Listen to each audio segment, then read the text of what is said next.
Good evening, everyone. It is 7 o'clock. I would like to get going. Welcome. Just give everybody a second to find a seat. Okay. Good evening and welcome to this special meeting of the Town of Richmond Select Board. Today is September 23rd, 2024, and we are here to discuss the stormwater issue at Greystone. Before we begin, would anybody care to make a public comment? Something, what did I say? Sorry, Southview. Before I begin, would anybody care to make a public comment about anything not on the warrant agenda tonight? Okay, moving on. Josh, I understand we do have an additional purchase order to approve tonight. With the board's permission, I would like to add that to our agenda. That would be item 7. Any objections? Okay. So moving into our warrant agenda, Josh, before we begin, could you do introductions for everybody here? Sure. So I need to turn the mic off first. Well, I think it might be okay. So one note before we get going, for anybody from the audience, I think we've all noticed it's a bit of a echoey room, so let's just try to keep talking over each other to a minimum, or not at all would be great. There is a portable microphone right here on the center table that can get passed around to audience members who would wish to speak. It does need to stay on that stand. It works better that way for some reason, but if you could get that, pass it around. Unfortunately, we need to mute here. Unfortunately, we don't have a Boy Scout like we usually have at town meeting to run the mic around, but I think we can figure it out in this room. There are some extra chairs around over there if anybody needs one. We tried to put out a bunch. If you're online, please mute yourself. Unless you're speaking, you can always raise your hand using the raise hand function and unmute. And then we'll call on you to speak at that point. So to start with, we have a few representatives here who will help us through the agenda and help us with the topics. From the state, joining us online, we have Kevin Burke. We have Terry Purcell and Brody Henke to my right. From Stitchell Page and Fletcher, which is the law firm that the town uses for legal services, we have attorney Dave Rue in the back. From Watershed Consulting, we have Andre Torizo. I'm not sure if he's joined just yet. He might join a little bit later as we get to an engineering overview. From Chittenden County Regional Planning Commission, we have Dan Albrecht. He's been dealing with a lot of stormwater issues. He's joining us virtually. And then here to listen in from the legislative representatives from Richmond is State Senator Thomas Chittenden and State Representative Jana Brown. Back to you, David. Okay, thanks, Josh. Hey, David? Yes. I'm sorry, it's Bart. Just as a point of order, I think we might, for clarity for everybody in the audience, make sure we introduce select board and town staff as well, because it's a more diverse group than usual. That makes sense. Thank you, Bard. I guess we'll start with you. Bard is on the select board joining us virtually tonight. So say hello, Bard. Yes, Bard Hill. I'm on the select board. I also serve on the Regional Planning Commission. I'm sorry I can't be there. You're glad I'm not, because I have a sore throat and I've been sneezing all day. So thank you, Bard. I guess we'll start here, go down the table. So Bard introduced himself. I'm David Sander. I'm the chair of the select board. Adam Wood. Jay Fur. Lisa Miller. And I'm Josh Harnison, the town manager. So a couple of housekeeping items. I would ask that you wait to be recognized before you speak. And once you're given permission to speak, please use the microphone. It's important for everybody to hear what you have to say. And on the Zoom, you can't be heard unless you speak into the microphone. So going into our warned agenda, the first item is discussion of the stormwater general permit 3-9050 for the Southview subdivision, including discussion of the boundary of the 3 permitted areas, the Southview subdivision, Mary Drive, and Hidden Pines.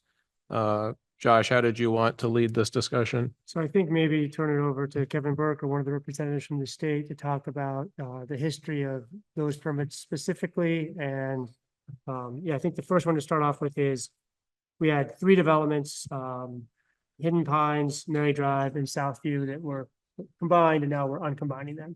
So I don't know who would like to take that. Well, we have Kevin too. You or Kevin? Yeah, I can. I guess it would make sense to start there first, just discuss how they were grouped together, why they were broken out, and then we'll come back to the Southview subdivision. Sure. Can everybody hear me? Okay. Yeah, so these 3 developments were all permitted, I believe, in the 80s. I don't know if it was exactly at the same time, Southview 1983. No, he's okay, we'll- And, Okay. There's a microphone just for the. And so these were all pre-2002 stormwater permits. And that will be important when we talk about 3 acre, and I'll get into that, but they were all developments. We have documentation that this was a developer. Southview, as an example, was originally proposed as a 44 lot subdivision. And it was permitted as such with a stormwater discharge permit in 1983. The other 2 developments to the north that had stormwater permits were permitted separately. In 2020, the town of Richmond expressed an interest in combining the permits. There isn't documentation about the reasons, but often the reason this is done is to consolidate the permitting. They were the permittee for all 3 of these permits. There were no HOAs, and we can explain why that was the case as well. But the purpose, I think, was most likely to make the permitting compliance easier, paying the fees. If you have 1 permit, it's easier than in most cases dealing with 3 separate permits. So that action was not intended to pull in those other 2 developments as part of the 3 acre site. However, the consultant for the town, when they submitted the map of the impervious surface, that was supposed to be just the 3 acre impervious. It did include all 19 plus acres of impervious for all of the 3 developments. And so there was some confusion there, but ultimately the 3 acre requirements apply only to Southview and not Hidden Pines or the Mary Drive. I can share the map. That's helpful. Yeah, that would be great.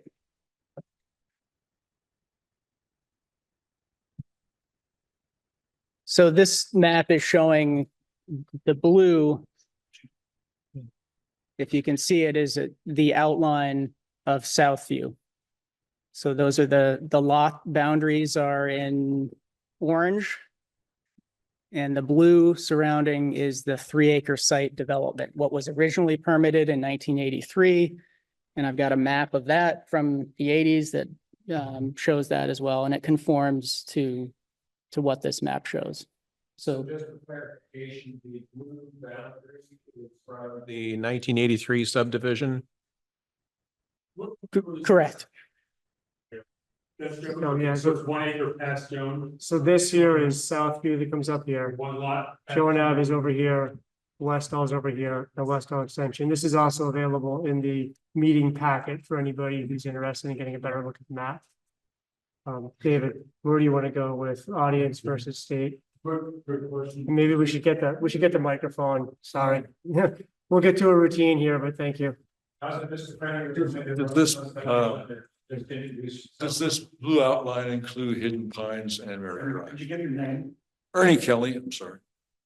It does not. Does this include Hidden Pines and Mary Drive? No. It does not. This is just a Southview. permit. Correct. Thank you.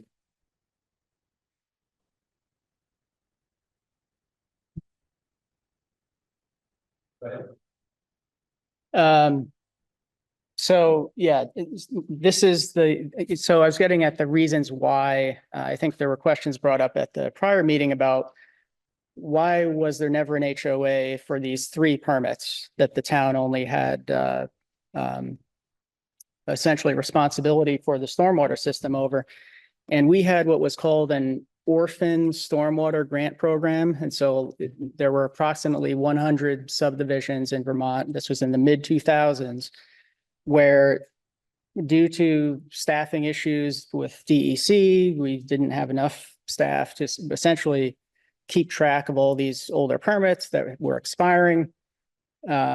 A lot of them were neglected. The developer essentially took off and left no organization over who had the responsibility for the stormwater.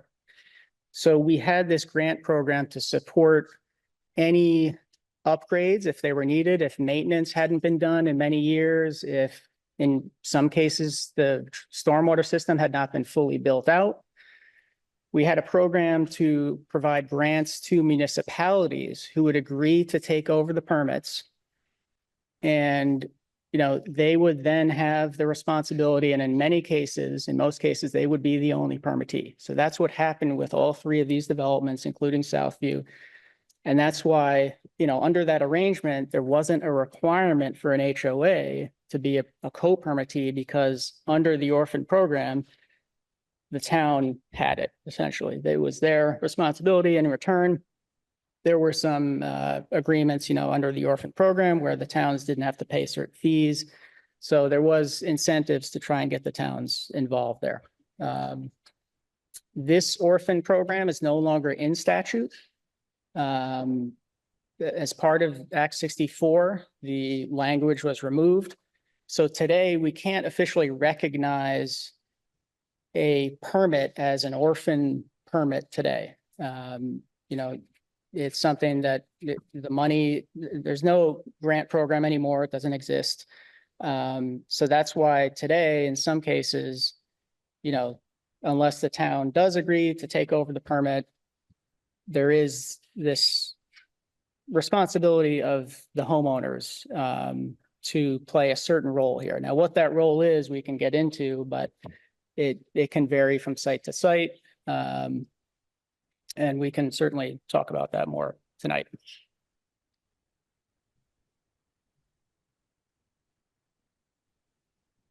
Any questions so far? Josh, are we ready to review the letter from the state stating Mary Drive and Hidden Pines are not subject to the 3-acre site permitting requirements? I think we kind of just covered items I and II, unless there's more questions on that. I think we did a good job of outlining the boundary and sort of how we got here. So is everybody comfortable with taking Mary Drive and Hidden Pines out of the discussion and focusing on the Southview area? Sounds like we are. Well, would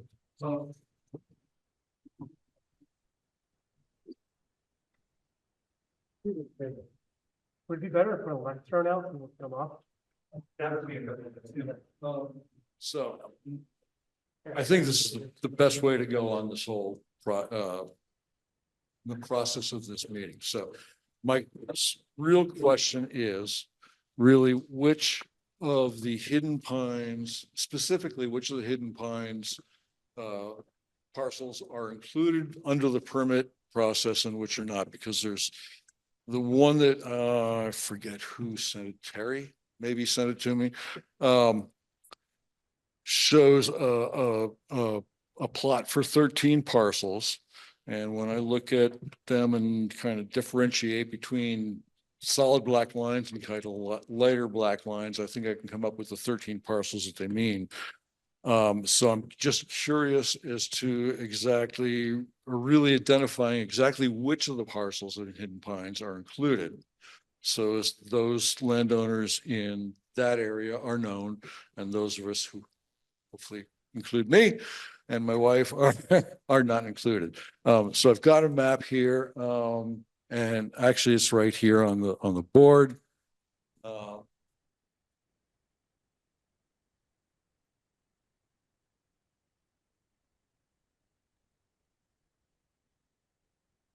If it's easier, So you can take the mic out of the stand. No, it's easier. it needs There to we go. I stand. should know that.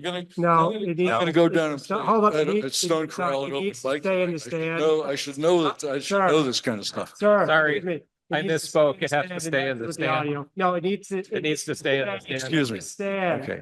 So, Go so Back in the mic stand. the specific Can lots you that I. slow down for a minute? Slow, Sorry. what, it needs to stay clipped into the stand. It's odd, but that's the way the sound works. Okay. Is Thank it hooked you. up again now? Okay, Bluetooth's on. There we go. So kind of the way that I've identified these, the lots that are involved are based on the darker lines. So if I, Can we go down? no, yeah, go down. That's, No, other way, sorry, up. Okay, so if I base it on these lines, then as we come in here, this is one of the original developments in here. So I numbered these as being 1, 2, 3, 4, 5, down to here being 6. I had this as 7, but if I looked at the lines, because it came out being 14, if I looked at the lines, this one would not be included here. All right, so this would then become 7, 8, 9, 10, 11, 12, and 13. So those, what I would like to do is confirm that those are the lots that are included under that stormwater permit, and that basically everything that's up along this side and over to here, including this lot over here, which I had counted originally as possibly being in, is not, which I don't think is in. I'd like to just be able to confirm that those are the lots that are included. Those 13 lots are the ones that are included under the stormwater permit. And the other lots currently, like I said, up here, which includes me, are not included. And that's just my question. So, this map is what we had from the 80s, and there's never been, a detailed survey to look at how lot boundaries may have changed. It appeared to me that for the most part, this still reflects how the lots were laid out there. So I think what you outlined, Ernie, may make sense. I might need to take a closer look at it in comparison to what the lot boundaries are now, but 13. Lot boundaries, they have changed. Yeah. Essentially, those are the 13 lots that are included in the stormwater. Yeah, so and the other important thing is the impervious surface. There was an acreage of impervious surface that was permitted for the development, so we want to just make sure that that makes sense. Hopefully still That it 0.8. that it checks out. Yeah, and it could be less, right? If it's less, you can adjust that. So that's where when the town renews this permit, they can have their consultant, they can do their own research if they want. They can check in with us to say, hey, it's 2.7, it's not always 100% accurate. Oh, I fully understand. Yeah. can you let him finish, please? No, I'm just, You're still, Terry, you still haven't, are you still talking? Yeah, I was just gonna say that, it's not essentially set in stone, that this was 2.86. Maybe it's been that I way for realize- many years, but it could be adjusted. And Terry, I think an important point is, my point. can I have 1 second, please? An important point is that the Hidden Pines area is not part of the 3-acre permit. That will be part of a separate,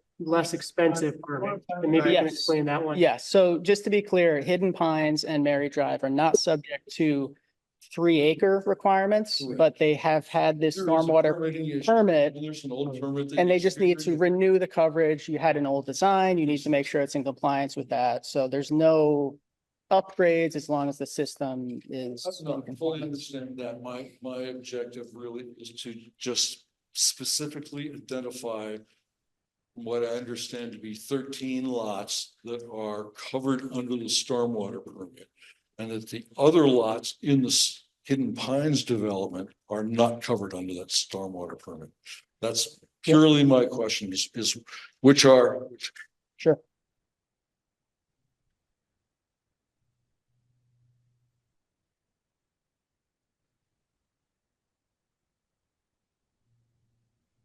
I'm Nick John Avenue.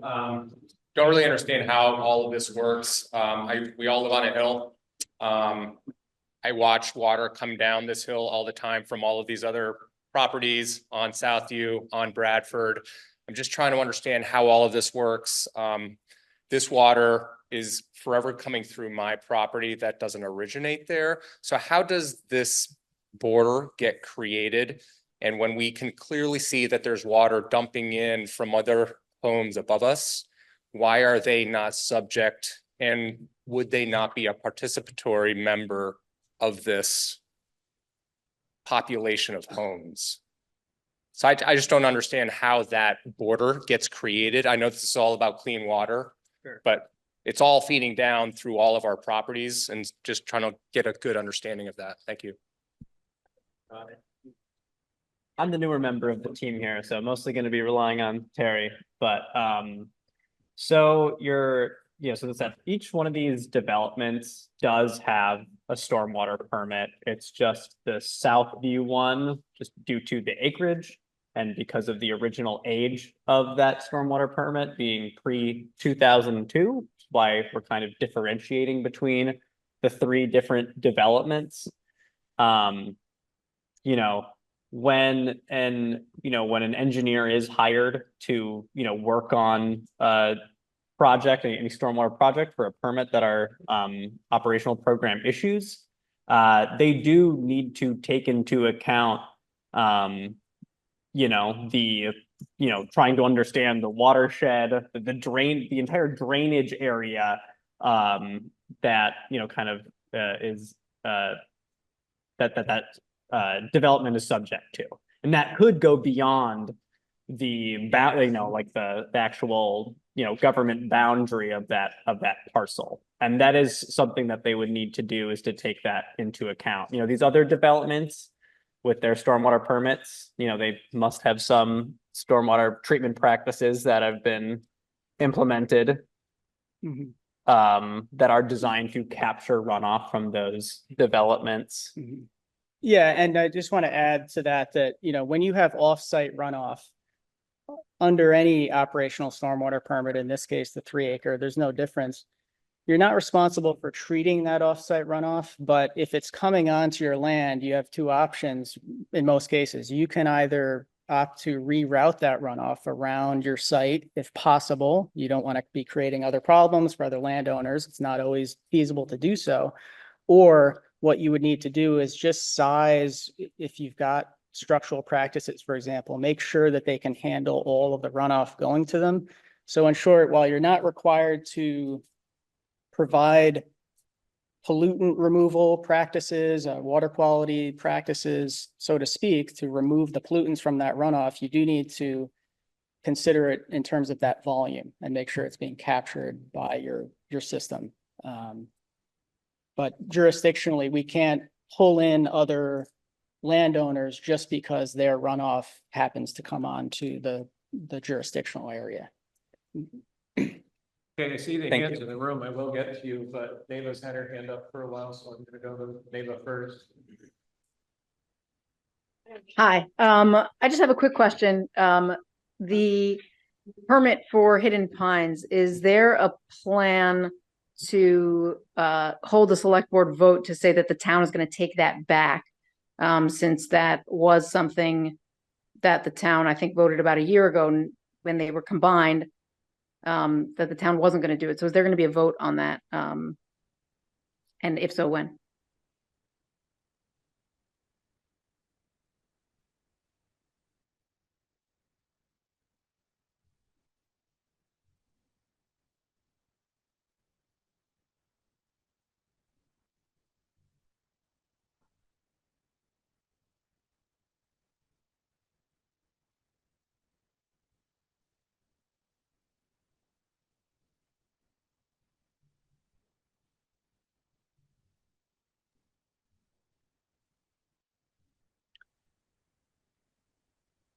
So those of us off-site can't hear the room if anyone has been saying anything.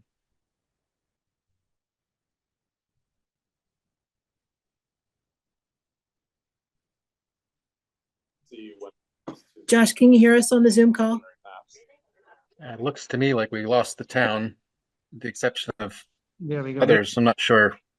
So apologies to everybody. We lost power on the laptop that's running the Zoom in the room. It came unplugged. It's plugged back in now. We should be good. You didn't miss anything. We paused the meeting if you're joining via Zoom. So Nava was beginning to speak and we can go back to her. Thank you. It's just a really quick question. When is the select board going to vote on taking jurisdiction or taking control back over the Hidden Pines permit? Since it doesn't seem that that has happened at this point, and that seems to be the direction we're going in. So I was just wondering when the select board was going to vote on whether to do that and how. So that would be, I think, the next logical step would be we have to submit a notice of intent for Hidden Pines and Mary Drive is my understanding for those other two permits. Yeah, so, for all three of the permits, currently the town, currently, just to be clear, there's no valid permit coverage for any of these developments. So, for Hidden Pines and Mary Drive, which should be a much easier process to get those re-permitted, I would recommend you could certainly jump on those and get the permits reissued under the new general permit. Again, no, not necessarily any upgrades needed or anything like that, but just to renew the coverage. That would be a quicker process than the Southview, which is the 3-acre site. So you do need to sort out, basically what the situation is going to be here with the homeowners, and that's important, as I noted, Josh, for the POA funding. So, you have this is ARPA federal dollars, and it's important to have an arrangement that we understand will work and be successful in terms of if there needs to be any stormwater practices implemented on the site. You're going to have potentially some cooperation from homeowners and an arrangement that will successfully work to make sure the system is maintained and the permitting obligations are shared in whatever manner is chosen to do so. So thanks for that. I think you're jumping ahead a little bit to the Southview development. I think the question was more specifically about Mary Drive and Hidden Pines, which my understanding is it's about $240 permit fee every 5 years, plus an annual inspection. So that's very similar to the way it was pre-3-acre rule. Right. So I think as far as the board, when we come with it, I mean, you can make a motion this evening, I suppose, or we'll come with a notice of intent as soon as we can get those put together. And those are hundreds of dollars a year, not much larger. So I think that we talked about this at the last meeting, that would go back then to the town just taking over control of those. But I don't know if you want to make a motion tonight on that, but that seems to be where those two would go, and that's where most towns are probably doing. So if I may, that would permit them, but that would not say that there's not further remediation that needs to take place. That would still be discussed at a later point, correct? For Hidden Pines and. Yeah, we get them permitted, but that doesn't mean that nothing further needs to be done up there, right? Well, there is an existing permit. There's a manner of discharge, which I've got here for it's combined, but there would need to be an engineer most likely to certify that system. But when I'm saying upgrades, the 3-acre is a different set of requirements. So most likely there wouldn't need to be new practices as long as your system out there is in accordance with the permit operating, maintained. So we would need to pay for the permits. That's 2 permits, correct? Hidden Pines and Mary. And then we would need an engineer to certify that they're in compliance, and then we're done for those. There's ongoing, I mean, you would be the permittee, but yes, every 5 years in terms of the permitting cycle, that would be, again, another 5 years. You'd have to recertify and just get the same permit coverage renewed. Mr. Chairman, I move that the town go ahead and file and pay for the permits for Hidden Pines and Murray Drive. Thank you, Jay. Does the motion have a second? I'll second, Lisa.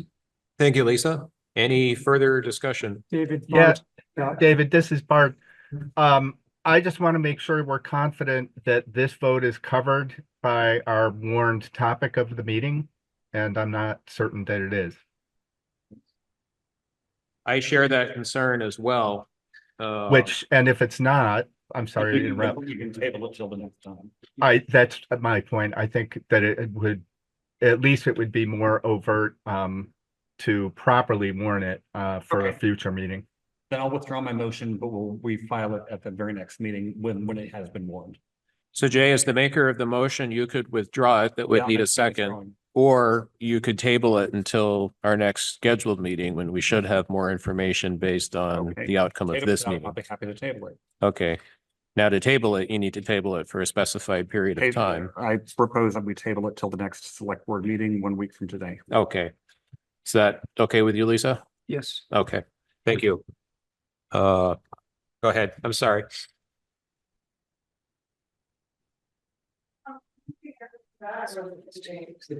Something directly to that, I just want clarification. So just to make sure I understand correctly, since the early 2000s, sorry, Thomas Senning. So just to make sure I understand everything correctly, since the early 2000s, the orphan program for neighborhoods such as ours, the town did assume the stormwater responsibilities for maintaining that permit at that time. And they have done so for the last 20 years with all owners that have lived here having to do nothing with stormwater. So that's part one. Part two is I also want to verify and just make sure I heard correctly that because the cost to the town is quite low for Mary Drive and for Hidden Pines, the town is willing to take on those permits and absorb that cost and free the homeowners of that responsibility, but to not do so with the other impacted areas for reasons so far unnamed. Is that correct? Just a clarifying question. It was my understanding that the town as permittee was for the town roads. Is that not the case? It was for the entire stormwater system, including all of the impervious surfaces, not just the town-owned roads. So that was part of the orphan arrangement, where if a town took over, it was everything, private property as well. Not meaning you have, you can order people, it's just in terms of the stormwater permit, of course, in terms of compliance. So rooftops, driveways, that's all a part of it on the private lots. So David, this is Bart. Is anybody in the select board or town staff heard of this before? The orphan issue? I have not. I heard of So just a point of order, I'm hearing it for the first time tonight. And I'm hearing descriptions from state staff about what somebody did 20 odd years ago before any of us were involved. And while we have records for a lot of things, I'm not aware that we have any of those records before us. So I do understand the state would strongly prefer the town to take over stuff and other towns to take over stuff. But deferring perhaps to our attorney, there's this question of what did we take ownership of and when, in what scope? And I'm still not clear on that, even though there is reference to this orphan event. So I just asked Josh a report to the legislature on the orphan program that was around, again, the mid 2000s, 2006, 2007. Southview is listed as one of the orphans on there. So that has some really good background too on what was going on at that time. So Josh can keep that and make copies. And I also have an electronic copy I can share with him as well. So you will have that if needed. It's part of your records.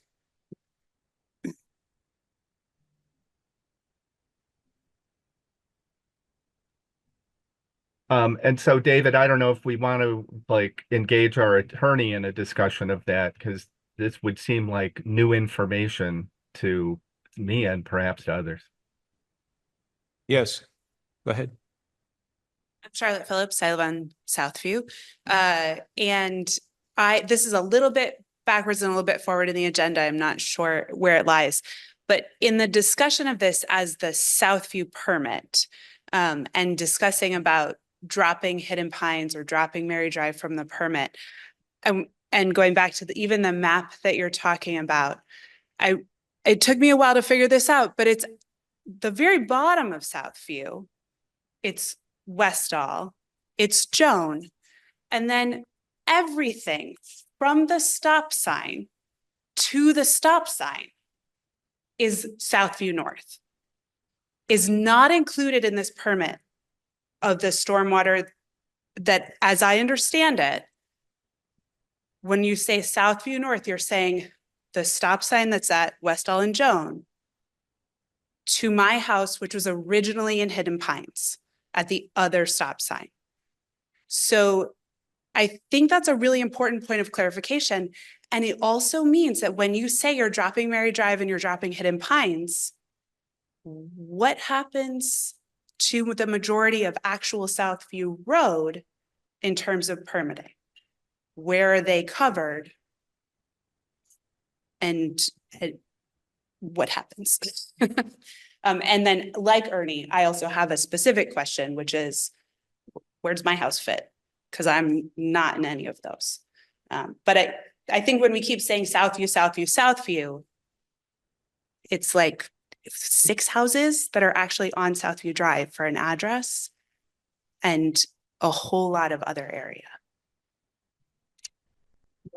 Southview North, which is not enclosed in that blue area, it's just to the north, still on Southview Drive, had its own Act 250 permit and did not require a stormwater permit. So the homes that are covered under that Act 250 permit or that are considered that development, Southview North, don't require any stormwater permit coverage.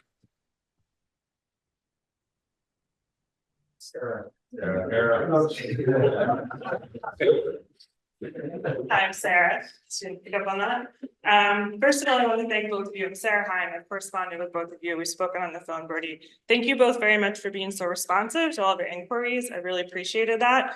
I myself work for the state. I know what it's like to have a public facing job and to be fielding questions from all sides. So thank you very much. So you just mentioned the Act 250 permit, and this is actually something a lot of us have been researching and trying to figure out ourselves. So just looking at this map here, my understanding from, again, the research I've done, and I'm not an Act 250 expert or stormwater permit expert, but my understanding is that what we're seeing on this map here, so Westall Extension, Overlook Joan, and I'll say the southern part of Southview, were all part of the same Act 250 permit, albeit it was kind of phased over time. However, there's also a portion of land here that's not shown, which goes north of Joan and Westall, that covers, I want to say, like the bottom half of Southview North. That's actually separate from the part where Charlotte lives. There's kind of this bottom half, and then around where Bradford Terrace is, the crossing where it gets cut off, and then there's a second half, which I think is what Southview North is, which you were referring to. So that, my understanding is this sort of like bottom part of Southview North was also part of that same Act 250 permit. So I'm just trying to wrap my head around, like, is there any relationship between the Act 250 permit and the stormwater permit? Because it just seems somewhat illogical that a lot of what's in that Act 250 permit is now considered part of this stormwater permit area. But we know that there's houses and properties that were part of the Act 250 permit that are not. And again, this also somewhat stems from that concern of like these houses also happen to be uphill from us, and their stormwater comes under our properties, and how do we manage that? Yeah, so it does get complicated in this case with all the Act 250 permits, but you know, an Act 250 permit, even back in the 80s, didn't automatically trigger the need for an operational stormwater permit. And when we look at 3-acre sites and what we define, what the legislature defined as, quote, an impervious surface of 3 or more acres, part of that 3-part definition is if there was an operational permit that didn't meet the requirements of the 2002 stormwater manual or a subsequent manual that was permitted for 3 acres or more of impervious surface. So Southview had those characteristics. It was permitted for greater than 3 acres and it had the stormwater permit. The thresholds were such that, you know, that first of all, they changed over time. It wasn't as simple as just, you know, from 1978, when the first stormwater permit was issued in the state of Vermont, I believe, around that time. It was not just a straightforward, like those were the same jurisdictional thresholds through to, let's say, the 90s. Things changed at various points in time. So depending on when things were built, a project may have needed a stormwater permit at that time, 1983, let's say. Another project, maybe it was smaller or the threshold was a little bit different at that time. that may have not needed a stormwater permit. So the way it played out is, the definition pulled in Southview, meaning that just the blue area, because it had the permit for greater than 3 acres of impervious. So what it sounds like you're saying, at least my interpretation of that, right, is even though this was a phased development because of perhaps how it was phased, they all ended up on the same stormwater permit. But the upper portion of Southview didn't for some reason, because that's what the law said at the time, and that could have changed at different periods. So like how this ended up being the permit area to me sounds a little bit arbitrary, to be honest. And then the last thing I want to point out, Mike, this is weird, but I live here in the permit area. My next door neighbors live right there, right outside the permit area, because they also just happen to be on a different stormwater permit. I just can't make sense of that. That's all I wanted to say. Thank you.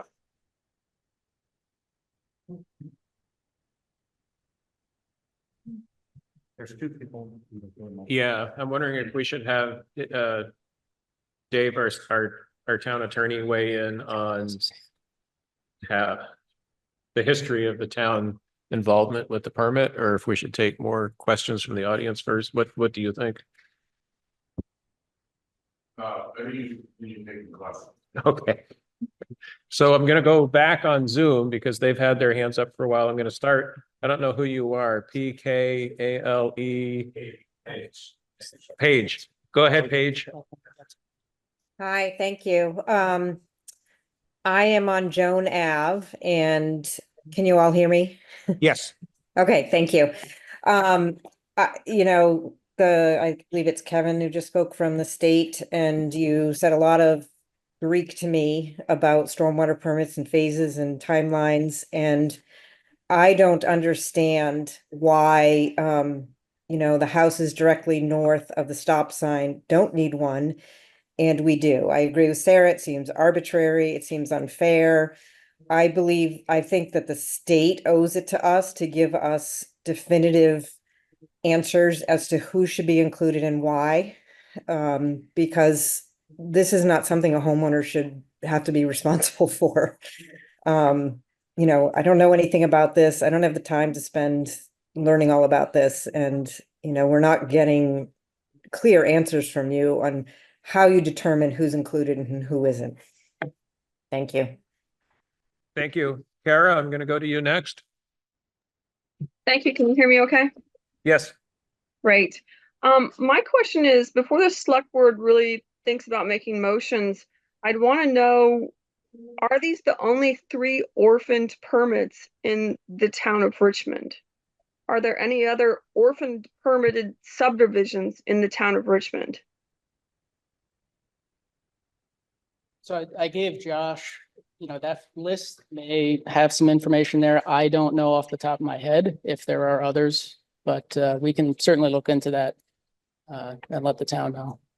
So then I have another question follow up with that. Is that being said, the orphan program stopped, and that was the attempt to have towns take over, and it was taking over the permitting process. And it doesn't sound like too much stormwater maintenance has occurred, because I have been in the town for 30 years and haven't heard of us doing stormwater maintenance in either Mary Drive or Hidden Pines, and also not Southview necessarily, other than just road work. So my question is of other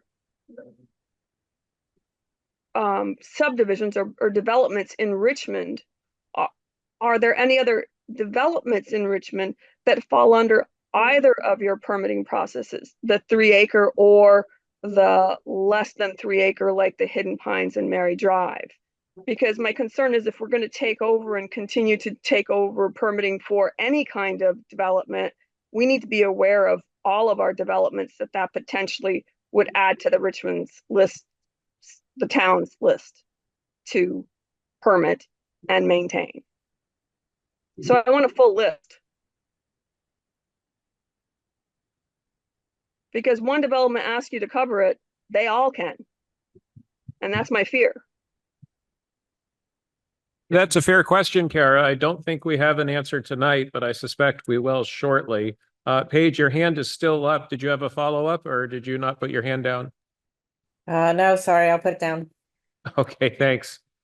Okay, back to the room. Yes.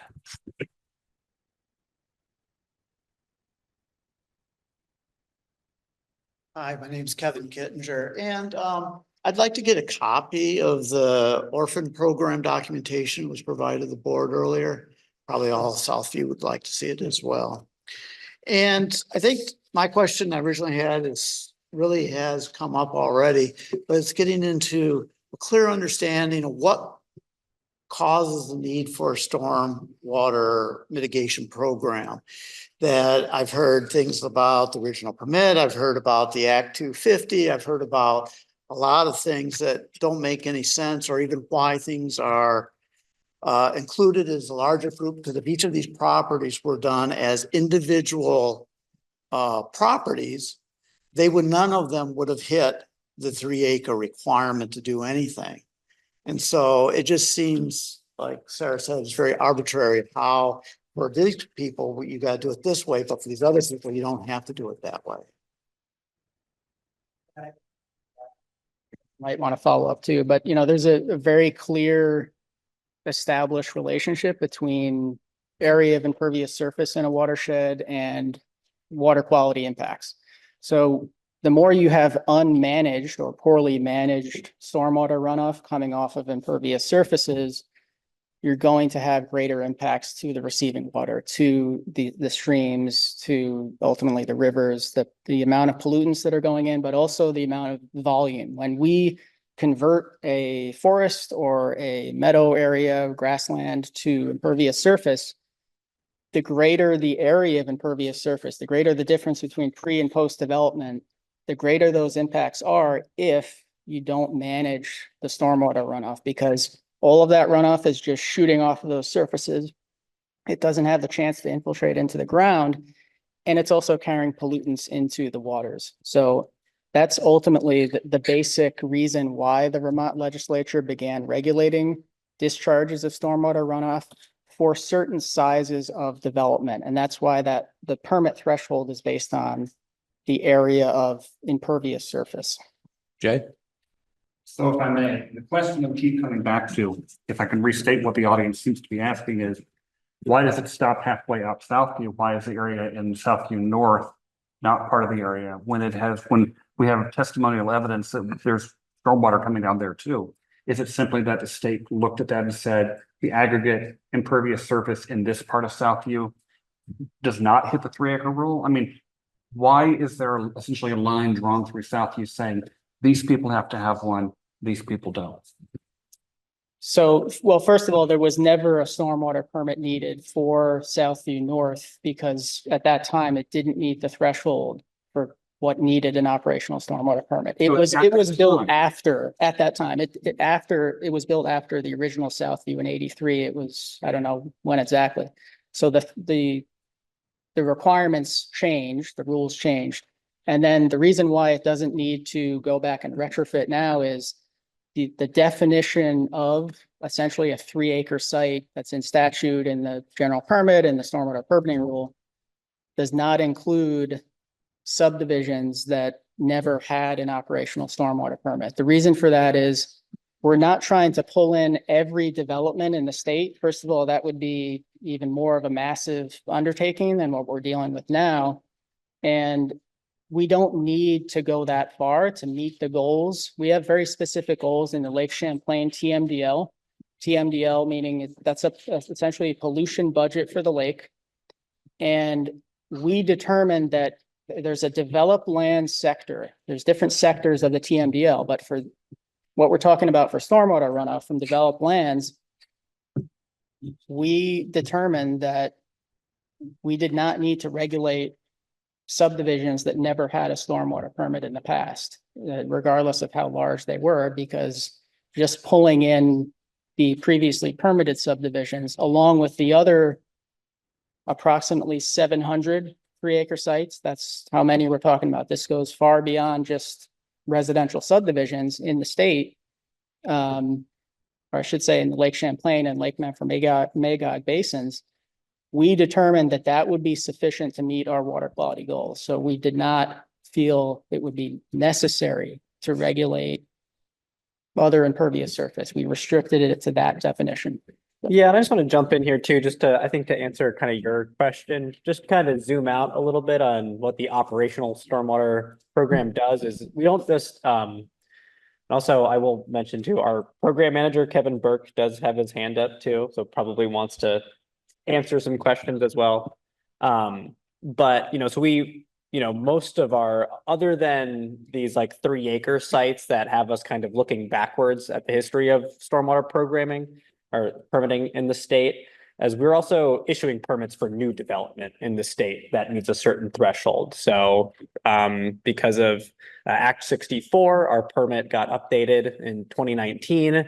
That's the 9050 permit that we're talking about that does bring in 3-acre sites, but also requires us to issue permits for new development, redevelopment of, past a certain threshold, and expansions of impervious surface on sites that already have impervious surface. So we're not just looking backwards, but also making sure that new developments that have, impervious surfaces past a certain threshold are also being treated. Gonna go to Bard, then Kevin, then back to the room. Go ahead, Bard.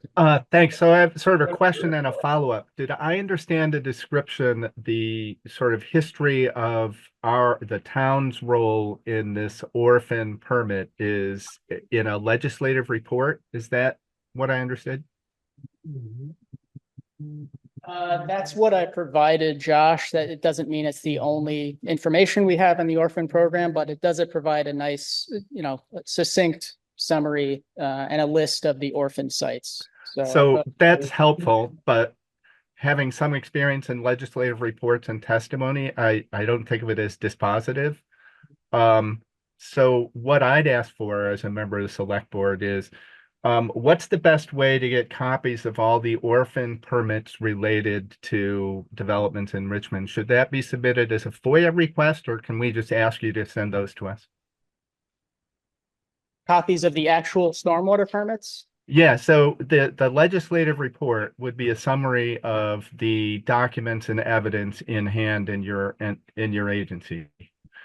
So what I'm looking for is not a description of the records, but the records themselves. So if you're describing the town of Richmond was signatory to an orphan permit for Southview, rather than just a description of that, what I'm asking for is a copy of the actual permit. The stormwater discharge permit, you're saying, for the development? For any development in Richmond, and you heard a question earlier tonight, the scope of this, what are the possible permits that are going to fall into this in Richmond? And I think this is a FOIA-able request for all the permits that fall within the town of Richmond in that orphan program. Can you just send those to us, or should we make that a FOIA request? We can certainly send what we have on that to you. We should have information that we can provide to the town.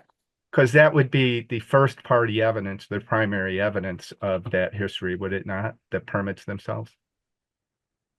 Yeah, the actual stormwater permits we almost always have, even going back to the 80s, they were called different things, temporary pollution permits, but we should have all of that.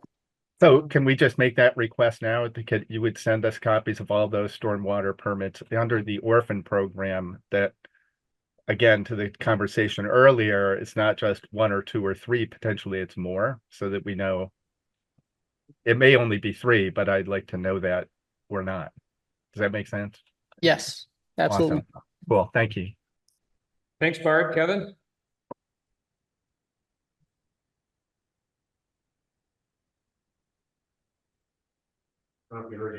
Kevin, you're nodding, but you're muted. There you go. Yeah, sorry about that. Hopefully you can hear my connection. I wanted to be in there in person, but ran into some childcare issues. I just wanted to touch upon the sort of Southview North conversation. And Brody mentioned we currently permit expansions, and there's expansion language in our current rules. In the past, often expansions, if a developer came in to do, let's say, a second phase and only was going to do 3 or 4 lots at a time, or 5, as opposed to the initial 40. They just simply may have skirted underneath the rules, just as some developments only do so many lots to get out of Act 250. But there's other developments that have, more recently occurred, even off of Southview. I don't think anybody's mentioned Bradford Terrace, but they have their own stormwater permit as well. The difference with Bradford Terrace is that design is post 2002. So they have probably what would be considered a more current stormwater permit.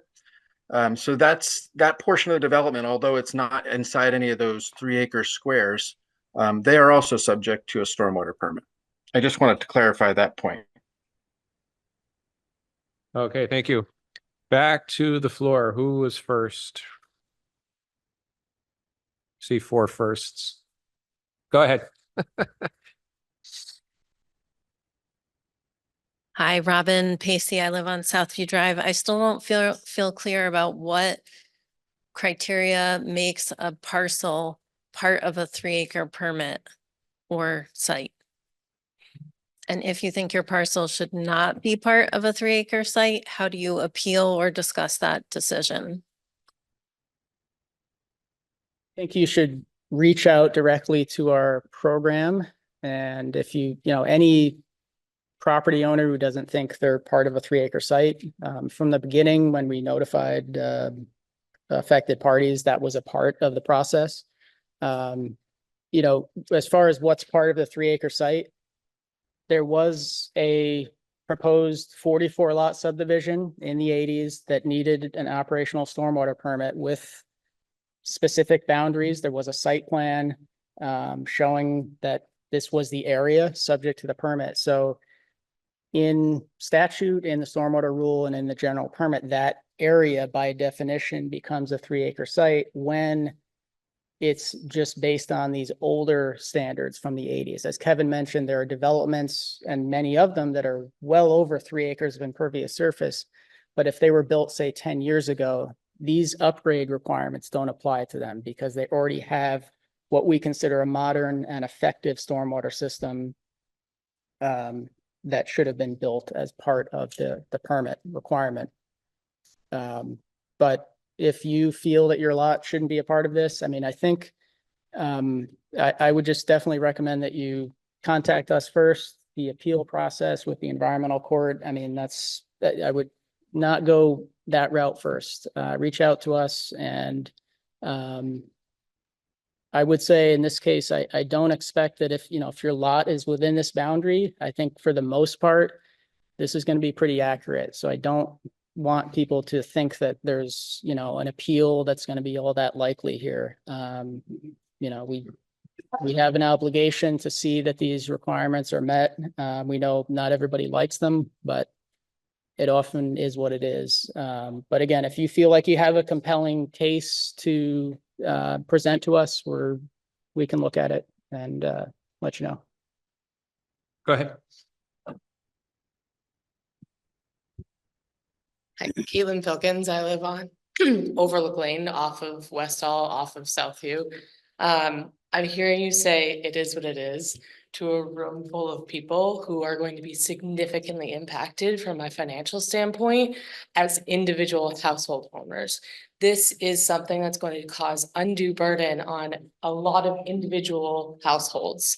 I don't understand how you can sit in front of us and say it is what it is and not understand that these arbitrary lines that have been put in place as a result of old codes, of things that have come over time, of laws that have been put in place and then suddenly covered something else, is causing these people sitting in this room and outside this room who are not able to be here because they're home with their kids, or they're having other family obligations, or they have household obligations, and you are speaking to people. So I would just like you to consider, as you say, it is what it is, that you're speaking to people who are affected by these arbitrary lines and are trying to understand how we're going to pay for this if we are having to pay for this. So when we ask for a way of appeal, it's because we're scared of what will happen when you say that you're going to put a lien on our house if we're not able to comply.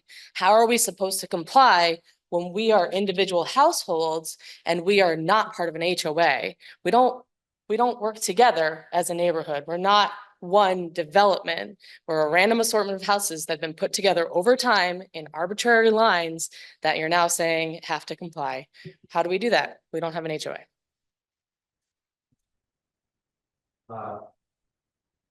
My name's Nick. I just, from Joan Avenue, thank you for making that comment on behalf of, the residents of this group. What I just heard and what I'm a little concerned with is that there was this arbitrary number of 44 that you mentioned. I think a lot of us, we're all here, we all want clean water. I mean, that's why we live here in Vermont. But when we watch all of this work that might end up taking place, who is benefiting from it? Is it us, the households here? Or is it everyone else within our environment that gets to benefit from that? The people that enjoy the rivers, the people that enjoy the lakes, and yet 44 homes are going to pay for that so that the state of Vermont can check off a box and saying they're meeting their needs or meeting their requirements. I don't think it's fair for 44 residents to be responsible for Vermont to be able to check off that box. Once again, I want to say it again. I'm here for clean water. I respect all of that, but to say that all of a sudden we see this whole entire watershed feeding this water that's going into our streams, but we're only going to have 44 houses pay for that, does not seem right. Something is wrong. Thank you. You know, you guys, I went to the state too, and these guys, sir, could you give us your name? Totally. And I guess. Sir, could you give us your name? Dana Bianchi. Sorry, been up there since the second lot. I guess my question is, town, why did you guys do this to us? You had the opportunity from the state to get money to help us do this. And whoever was in the select board didn't take advantage of that money. Is that what I understood correctly, right? Josh? Right, the state had a chance to. No, they did apply for the if you're talking about the POA funding for 3 acres, they applied. And they didn't get it? No, we just, it's your application deadlines today. No, I'm talking back when the orphan program was based. Oh. There was money that the state and federal government was willing to give the town to help with this. And the town did nothing. You guys were, none of you guys were on this board, but that's what I heard. Right. The That was orphan before program's us. gone. And now, because of the mistakes of everybody before you, now we're all gonna have to pay the price. That's what's not fair. Well, I just want to note that let's say, I don't know all the history of what happened with the orphan program here for this development, but that would not have automatically just resulted in the development being excluded as a 3 acre site. We don't know because they never took advantage of it. They never applied for the program. But I'm just saying that orphan program was more about maintenance. It wouldn't have necessarily revamped the entire system and made it such that it met the current requirements and then it would have been excluded. Okay, I understand that part, but then the question is, when this thing all started coming down, why didn't you guys let us know that this was happening in the town? The permit wasn't going to be filed. I'm at a loss of why you guys didn't do this for us. I've been paying taxes for 36 years this time. And now that's I just don't understand why you guys didn't do anything. Go ahead. Hi, I'm Kim Thompson. I live on Westall, and if I understand this correctly, I think what I heard Terry clarify before is that when our property was part of the orphan program, or when our property left the orphan program, the town took over as the permittee. And then I think Jay asked, but that was just for the roads, and then you clarified that no, it was all surfaces. Is that correct?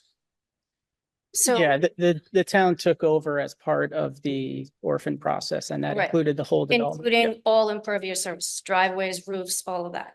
The whole system, yeah. Correct. So that's sort of what they're doing right now for Hidden Pines and Mary Drive. So my question is, like, why did the rules change for us? And I don't mean that in an antagonizing way.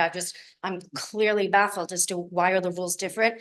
And then in the beginning of the meeting, one of our neighbors asked a very direct question that is really yes or no, like, you said you're going to continue to pay for the permits for Mary Drive and Hidden Pines because they seem affordable. And then he asked the question, but it sounds like you're not going to do that for Southview for reasons undetermined. So that's like a yes, no question that I think just got glossed over, and I'm super curious about the answer to that. Josh, when we've discussed this at our select board meetings, I believe the critical question came down to who was going to pay for the remediation in the Southview area. Somebody has to pay for it. And there are a lot of, no one likes to hear the word nuance, because nuance sounds like bureaucratic double talk, right? But if we start paying for everybody's stormwater remediation, we have to pay for everybody's stormwater remediation. And that's outside the town's ability to pay. We don't have that much money where we don't have bottomless pockets, even though we'd like to have that.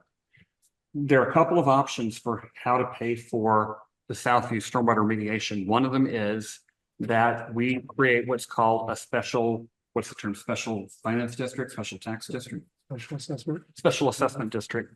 And that has to go to all the voters in the town to create.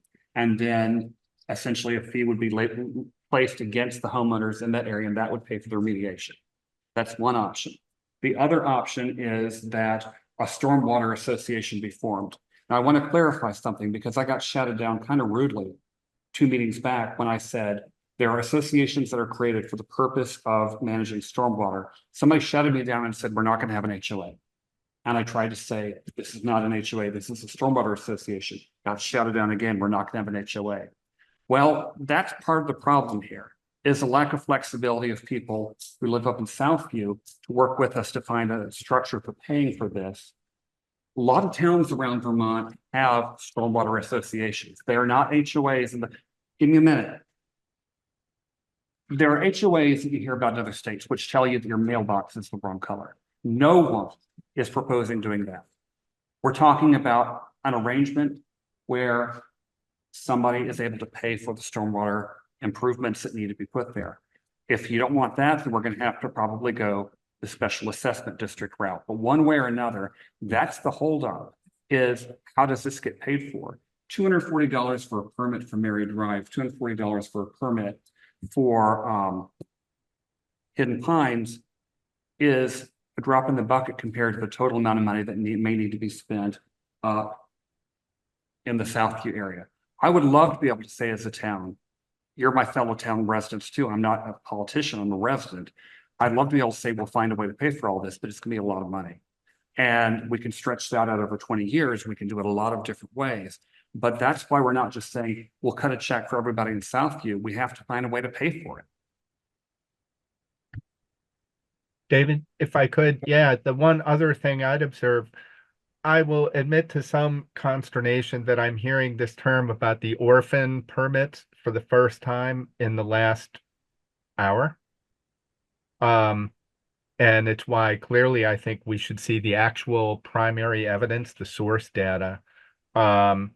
So I think that's relevant because depending on what was submitted and the meaning of that, clearly the state staff have said things about what they are and what they mean. But if my understanding is correct, it's based on a summary table, probably in a legislative report of some number of years ago. I'm really interested in the actual permits, who signed them for what areas, and what is their legal significance today, which is why we want to get to those orphan documents. They're truly well-named orphans.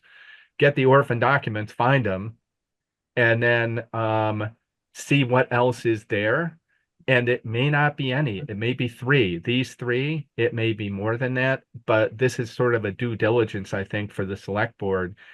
It's also not only what areas or properties were involved in these permits, but what did the permit say and what is the legal meaning of those permits today with, I think, advice from our attorney. And that, I think, will be relevant to the question of, does the town own this literally and financially or not?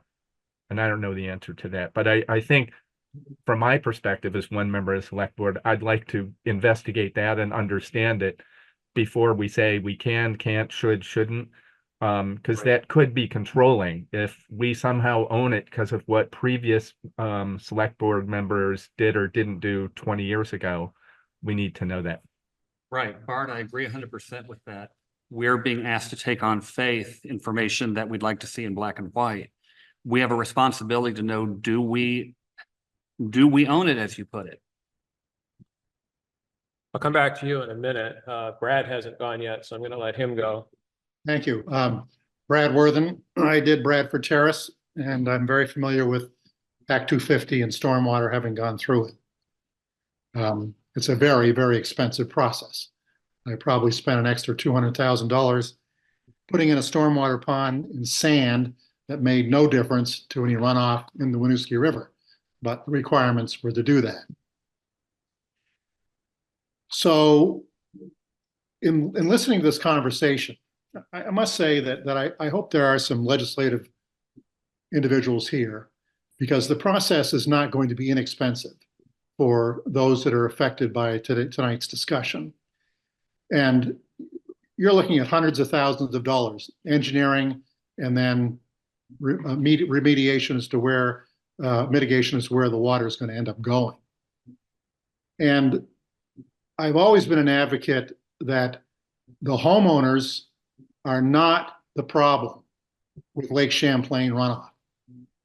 The majority, and I'm going to stab a number because it used to be as high as 75% of the phosphorus pollutants that end up going down the Winooski River and into Lake Champlain come from agricultural and wildlife runoff.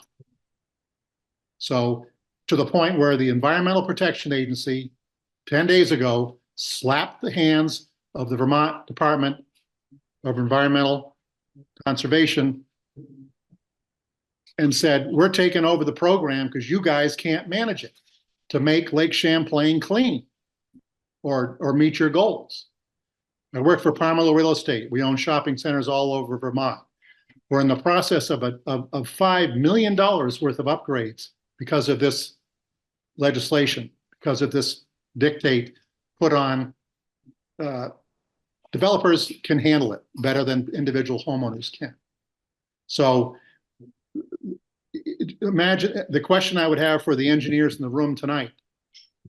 Across from the new mobile station at the Interstate Exchange, if you took and prevented all that manure and the phosphorus from running into the Winooski River every time it floods, which it seems to happen right after they spread it, and I'm not blaming the farmers, it's not their fault. Not their fault. But again, homeowners like Southview are not the problem. They're the easy target because we can go and build these systems to collect water coming off of our driveways and our roofs and our roads. It's much more complicated when it comes to agriculture and game runoff. But that's what the problem is. And so we're all faced with that because someone in the legislature, someone in the bureaucracy said, oh, we're going to go get these guys in their homes and we're going to make them do everything that we can make them do. But the end result is not going to make Lake Champlain that much cleaner if you don't address the agricultural problem. Thank you. Thank you, Brad. Anybody who's not had a chance to speak yet? Go ahead. Hi, Dorian Evans. I do want to go back to what Jay said too about potentially putting a special tax assessment on our properties. I want to clarify, make sure that the state hears this, our legislators, our representatives. Once again, we're talking about these 44 properties that we're going to assign a special tax on. But we're not the one, we're receiving stormwater, we're sending it down. We're not the only ones affected by this, but we're going to put that cost on those few people. I don't know the right answer for it. I'm just making sure that we're understanding that with this regulation in place, we're giving the few people here that burden, that financial burden. And actually also going back to, I believe what Brad was just saying, whenever the 3-acre determination was made, it was made really in regardless of the concentration of impervious surfaces. And I know that this isn't you doing that, but it was made without that. So in talking about stormwater retention, regular runoff. The contribution from our homes is much different. And you saw our properties, there's a lot of green space, there's creeks running through it. But the concentration for 3 acres is very different than some of the other 3-acre properties in the state.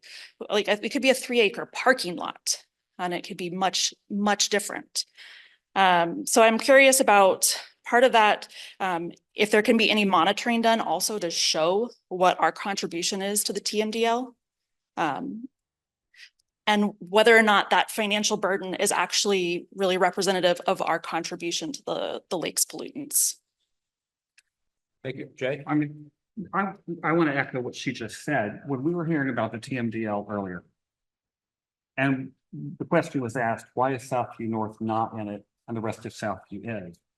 Now, correct me if I get this wrong, because I probably will, but Southview South had been involved in what we're now calling an orphan stormwater permit. Southview North never had been. The state has a water quality goal, and they've calculated through whatever algorithms they're using that if they require this, and this to come up to modern standards, they can meet that goal for the whole state, and they don't have to take in these others.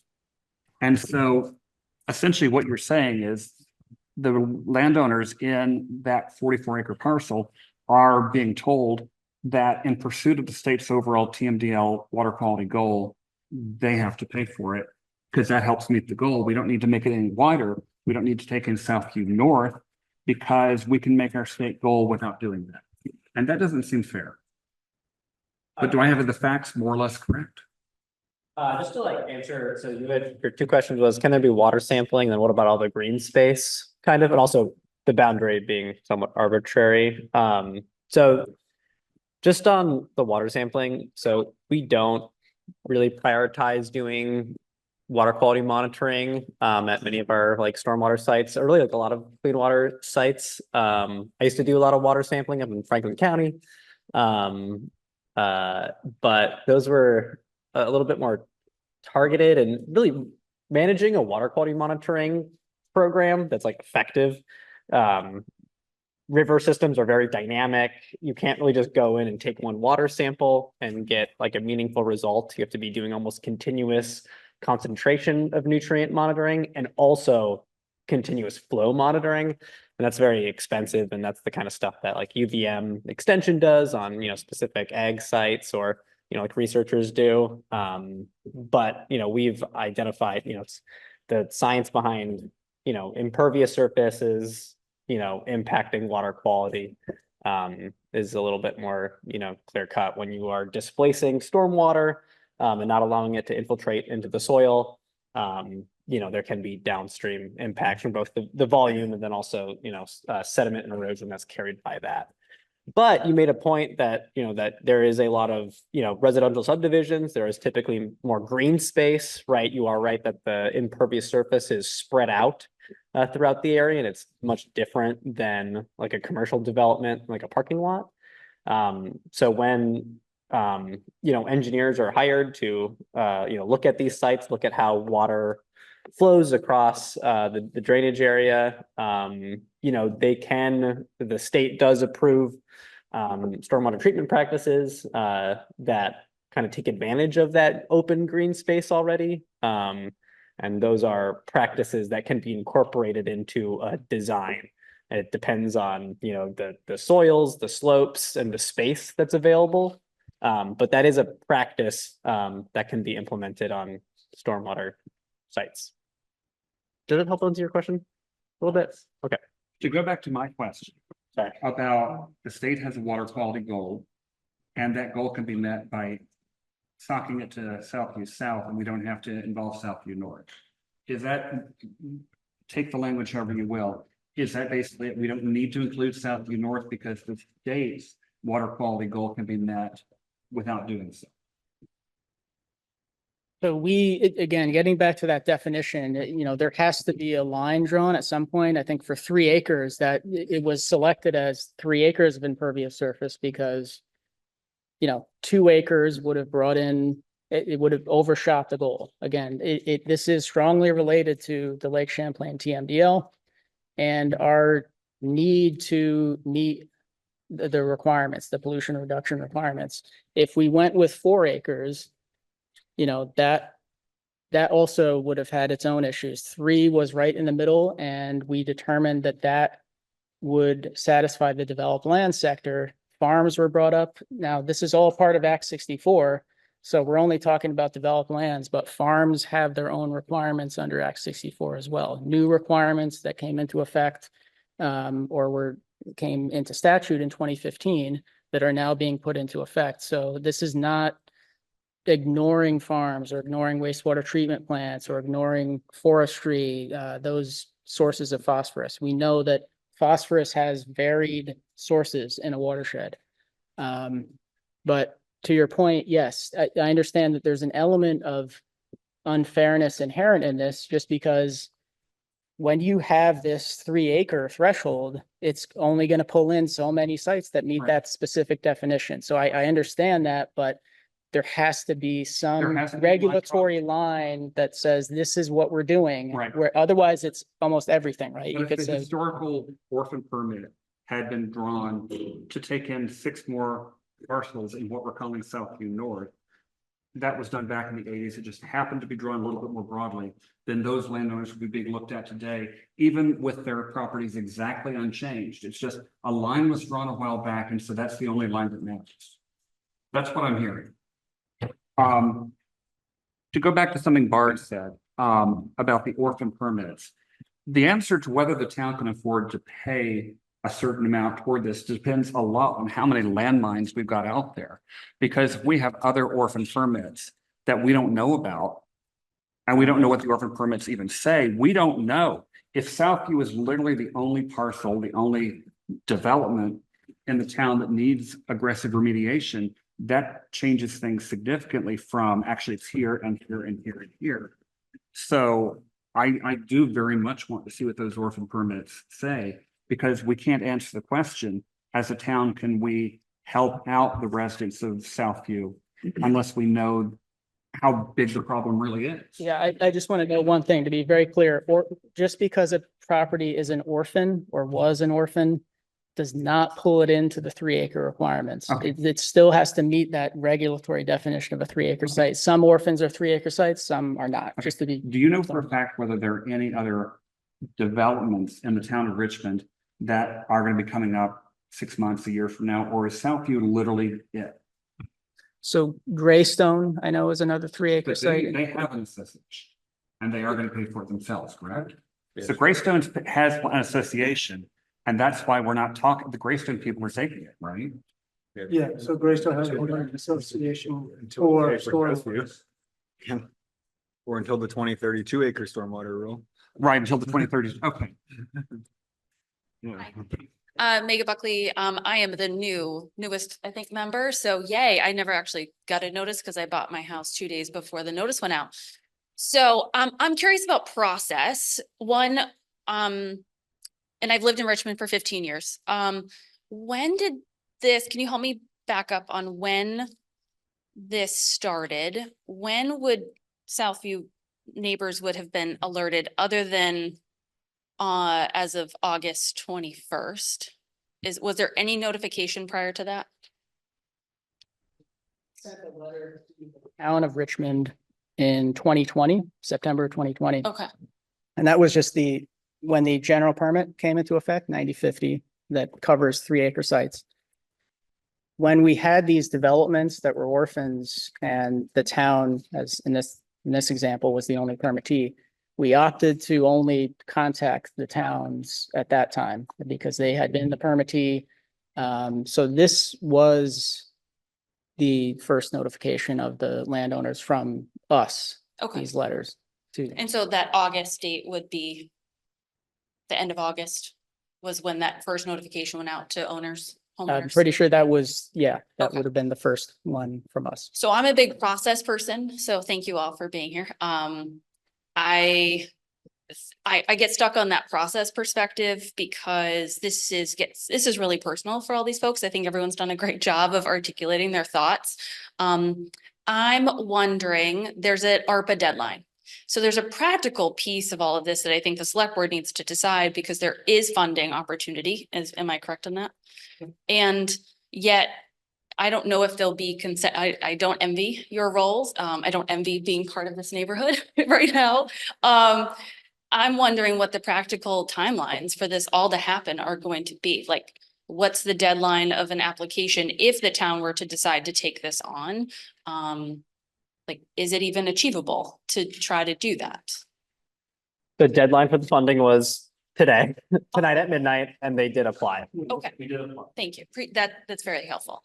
I do just want to echo my neighbors of saying that this is not as if Southview has been identified to have failures in the process, right? We just happen to be in a group that is large enough. And by the way, I don't even have a paved driveway. Mine's gravel. I just think it's unfortunate to perhaps look at it as individual many years ago, now having to kind of manage some pretty big, and just logistically how to do all of that with many households. It just seems as though there might be a different path forward. But thank you. Yes.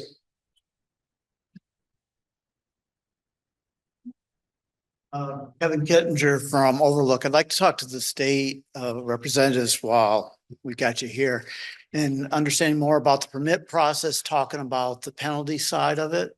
I'd like to understand, at what point do you guys start sending out fines? Do they go out and divide it up among all the landowners, or is it 25,000 per landowner?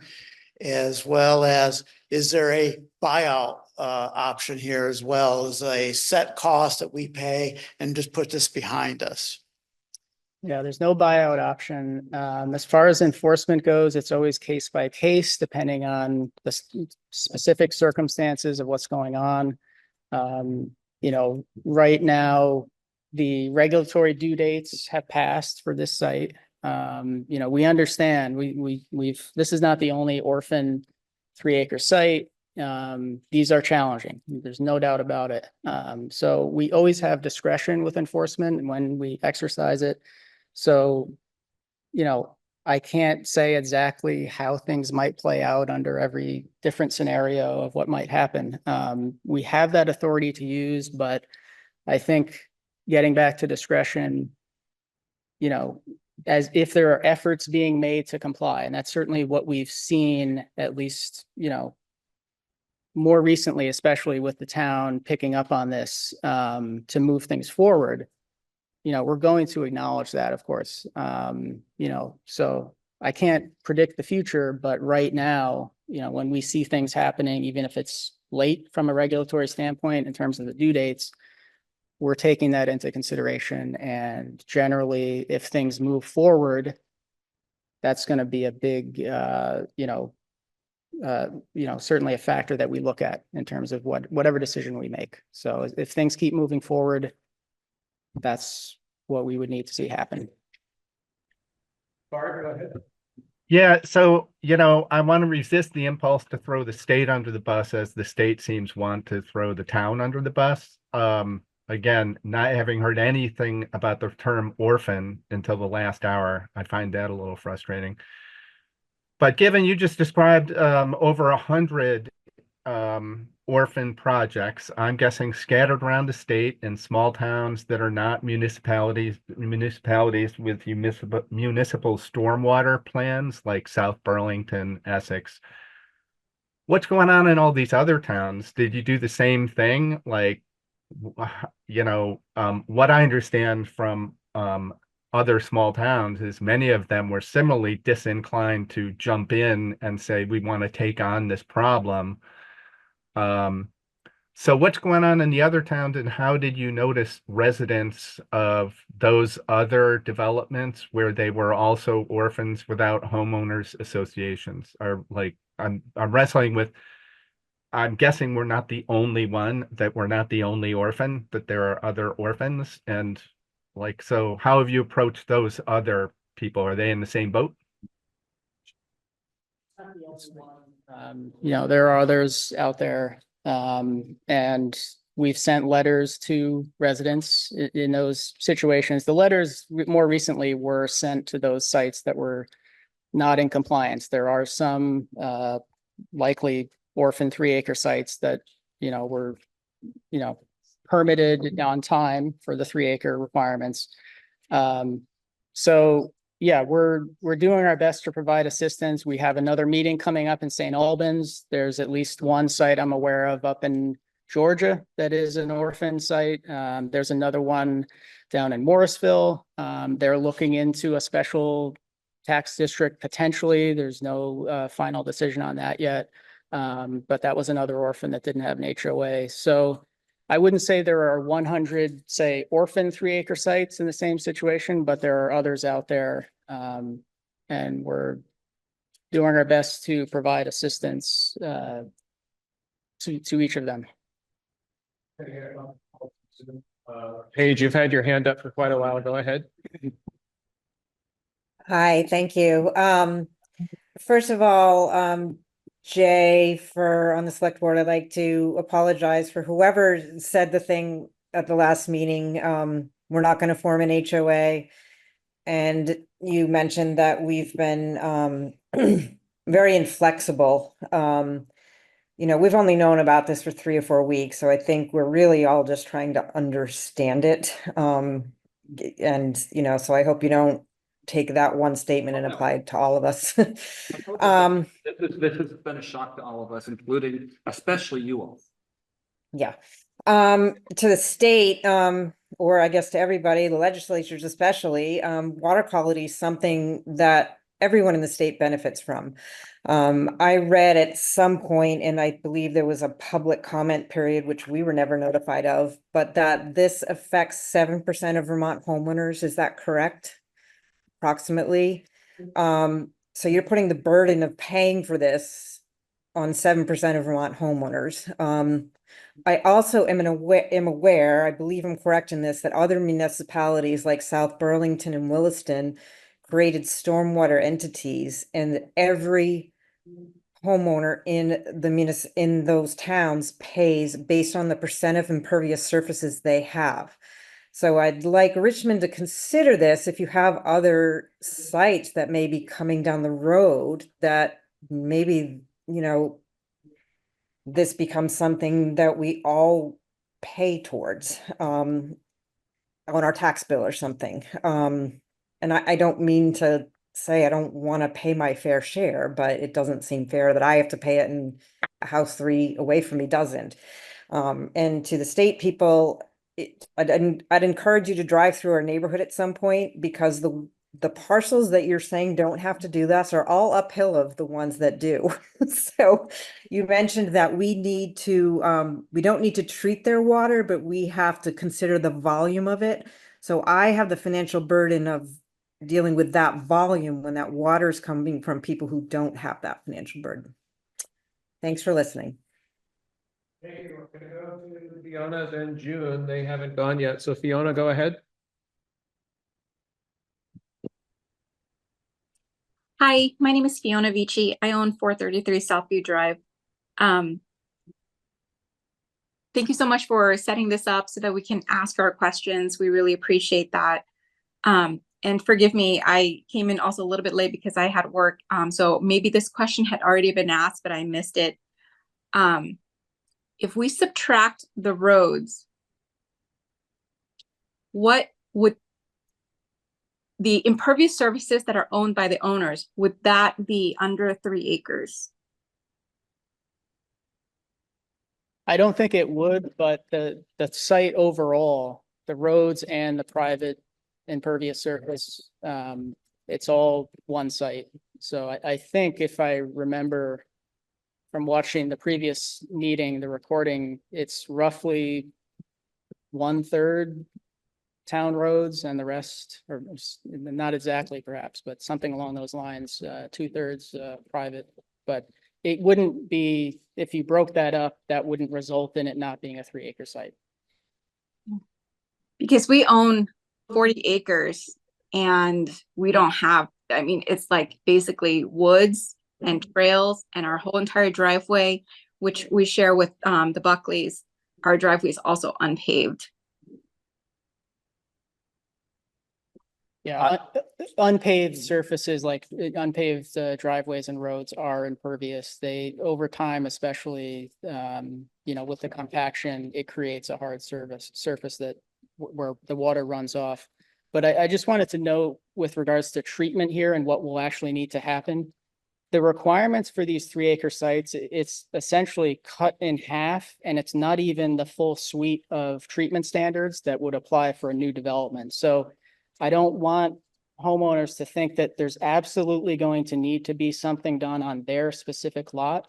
The engineer can look at what the best fit is. That could be 1, 2, 3, 4, however many centralized practices. It could even be 1 in some cases, located at a site that makes the most sense. So this is not the entire development that is requiring an upgrade. You can have roughly half of the development remain essentially as is under the conditions of the current stormwater permit with no upgrades and still meet this requirement. So acknowledging that these are built out sites and it's challenging to engineer a new design, the standard was set at that 50% mark. So I just want everybody to understand that there were considerations for the fact that this is difficult to go back in years later and put in new stormwater treatment. So what do you mean by the 50% mark? You're only getting the result 50%, or 50% of the results that you want? The treatment, sorry, hopefully I do this right. So for these 3-acre sites, the treatment standard that's being asked to be met for these sites is to treat half of the volume from all of the that's stormwater volume that's comes from the impervious surface. So they're kind of sized to treat From the 1 inch storm. From a 1-inch storm. Sorry, thank you. All right. So sorry, one more question, last question. If you're saying that dirt and soil can be an impervious surface, so how do you determine what counts as an impervious surface? Like a gravel road or a gravel driveway could certainly typically we call those impervious surfaces, again because they're compacted. They typically don't allow infiltration of stormwater. We have definitions of these in our manual, but I want to jump into, I want to follow up on her question. You said have to treat 50% of the water. You guys should let Terry say that again. Yeah, okay, 50% of the water coming off the impervious surfaces in this area has to be treated. What about all the water that comes down the hill from outside the area? From those impervious surfaces? Does that have to be treated? It's flowing into the area, but the people uphill don't have to pay for it. It doesn't need to be treated. But when we say treated, we're talking about practices that remove pollutants, and they're practices that are in our manual. Brody mentioned they can be very subtle. Disconnection is one where it's really just a vegetated area that is maintained as such. That could even be lawn. So the offsite runoff, unless it can be rerouted, if you put in something like a stormwater pond, you're going to have to manage that and make sure that that volume can take in those flows and not overflow and create issues, and still provide effective treatment for it. But it's managing that volume so that it's not impacting the system. It's not so much about being responsible for treating the water quality that's coming in from those flows from offsite. And like I said, you can reroute it, if the engineer has the ability to do so, rather than even resizing your practices to accommodate it. If you can reroute it such that it's not going to your practice at all, that's another option. Jude, go ahead. Thank you, June Heston. I have asked this question in a previous meeting, and I know that it was asked earlier tonight, and a couple of people have put this in the chat, but I just want to clarify what the definition, the regulation of 3 acres of what? Because 3 acres of impervious surface in Greystone, which has 12 houses, or 3 acres of impervious surface in Southview, which has 90 houses, that's a very different impact on the water quality. So I am having a hard time understanding 3 acres of what? And what is that percentage that 3 acres is supposed to be of? It's 3 acres of impervious surface. So we have a regulatory definition of impervious surface. It's a man-made surface. So we're not talking about rock outcrops or similar hard surfaces where water still runs off, but it's not something that we made. But it's those man-made surfaces where the water can't get into the No, ground. I understand what impervious surface is. What I don't understand is how you define 3 acres, because if you now have a development that's 100 acres and you've got only 3 acres or 4 acres of impervious surface in that 100 acres, the impact of that is significantly different than 3 acres in a neighborhood that has 12 houses, you know, and it's on maybe 15 acres. So when you say 3 acres, that just appears to me to be a random number picked by the state. Doesn't matter how much of impervious surface, you know, what the percentage of that is. And that's what doesn't make sense to me, because when you're looking at impervious surface, it matters what the surface is around that impervious surface. And I think Fiona made a good point. She's on 40 acres. So how is it that when we've got all this number of acres, and I don't know how much it is, compared to Greystone, how it has the same impact. And when you mentioned that Southview has, you know, 1/3 of the impervious case when we were combined with Hidden Pines and Mary Drive. So I think that needs to be recalculated now that it's those 2 neighborhoods are no longer included in the map. Yeah, so I'll just comment briefly on that. So we had a process of using satellite imagery from UVM along with GIS software to determine 3 acre sites in the state. And that's why, acknowledging that that is imperfect as a process, there was a process to reconsider, you know, that total, particularly if you ended up with, let's say, 3.01 acres of impervious. In this case, the total that came out of that process was, I think, a little over 9 acres. So I think, you know, that can be refined, certainly with some groundwork, with the engineer looking at things in more detail. It could change, but it may not change all that much to get below 3 acres. To go from 9 to 3, we don't see that as often. If it's a smaller change, like if this again was just a very short area, a small amount above 3 acres, I think that might be more likely. But I don't think it's likely in this subdivision. But when you're looking at that, you're looking just at developments.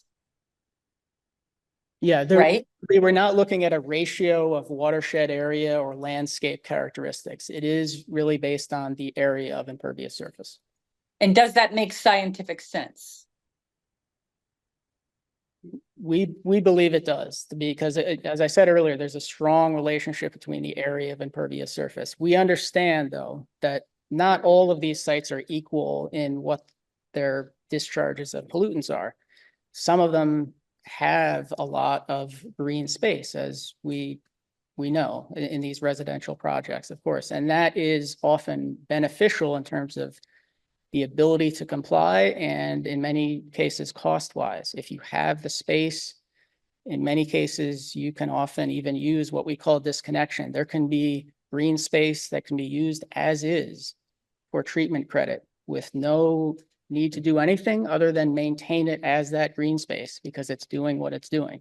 So some of these 3 acre sites are going to be a lot easier to comply with compared to others. And that's when you think about cost estimates, yes, this overall, broadly speaking, this is an expensive program for the state, but every site is going to have its own characteristics that play into what those costs end up being. And once the engineer gets a chance to go out and take a detailed look at everything, you'll have a better understanding of that. Yeah, I think that I agree that the state needs to work on the Clean Water Act. The fact that you're putting this on 7% of the population in Vermont is criminal. And I think that we need to take action and go to our legislators and say something needs to change, because it doesn't make scientific sense the way it's being done. Thank you, June, in the back. Yeah, so my name's Andrew Borgs. I live at the bottom of Westall Extension. I will tell you that when you're talking about putting in a system or a property, you're talking about my property, because I'm at the bottom of the hill. Any heavy rains during the floods and whatnot, my yard pools. So that's where all the rainwater goes. My brother is an environmental engineer. He told me to sell my house. Okay, so when you talk about putting in these systems, you're taking our property. How are you going to claim it? Are you going to pay me for it? If you have to put in a system in my yard to flush water out, are you going to buy that piece of property from me? We're not taking the property. I know you're not taking the property, but you're digging it up. I own that property. I don't want you to dig it up. Okay. Well, second question, and I think this is something that we all want to know. What percentage of the impermeable surface is owned by the roads? Because the last select board meeting, everyone kept saying 1/3, 1/3, 1/3, but they threw out numbers that were 19 total acres. This is with hidden pines and everything included, but 9 acres of impermeable roads. That's 47%. Where is this 1/3 coming from? I want to know. So I'll correct that. I think the 9 acres was mentioned as assuming that the 3-acre site was the 19 acres. And that if you factor in all the town roads in that 19-acre area, that would add up to 9 acres of town roads, perhaps. So now we're looking at the whole 3-acre site as approximately 9 acres of impervious surface. And I think that the town has mentioned that they think perhaps it's around 1/3 our roads. So I don't know exactly what the breakdown is, but that seems to make some sense. Usually that's often. I think we need to get the So the engineer. The engineer can take a very close look at that. The consultant can say, this is exactly what it is. We, did a survey of the site and determined it was X acres. Okay. Go ahead. Sarah Heim again. I live on Westall. I have 2 questions, if you'll bear with me, please.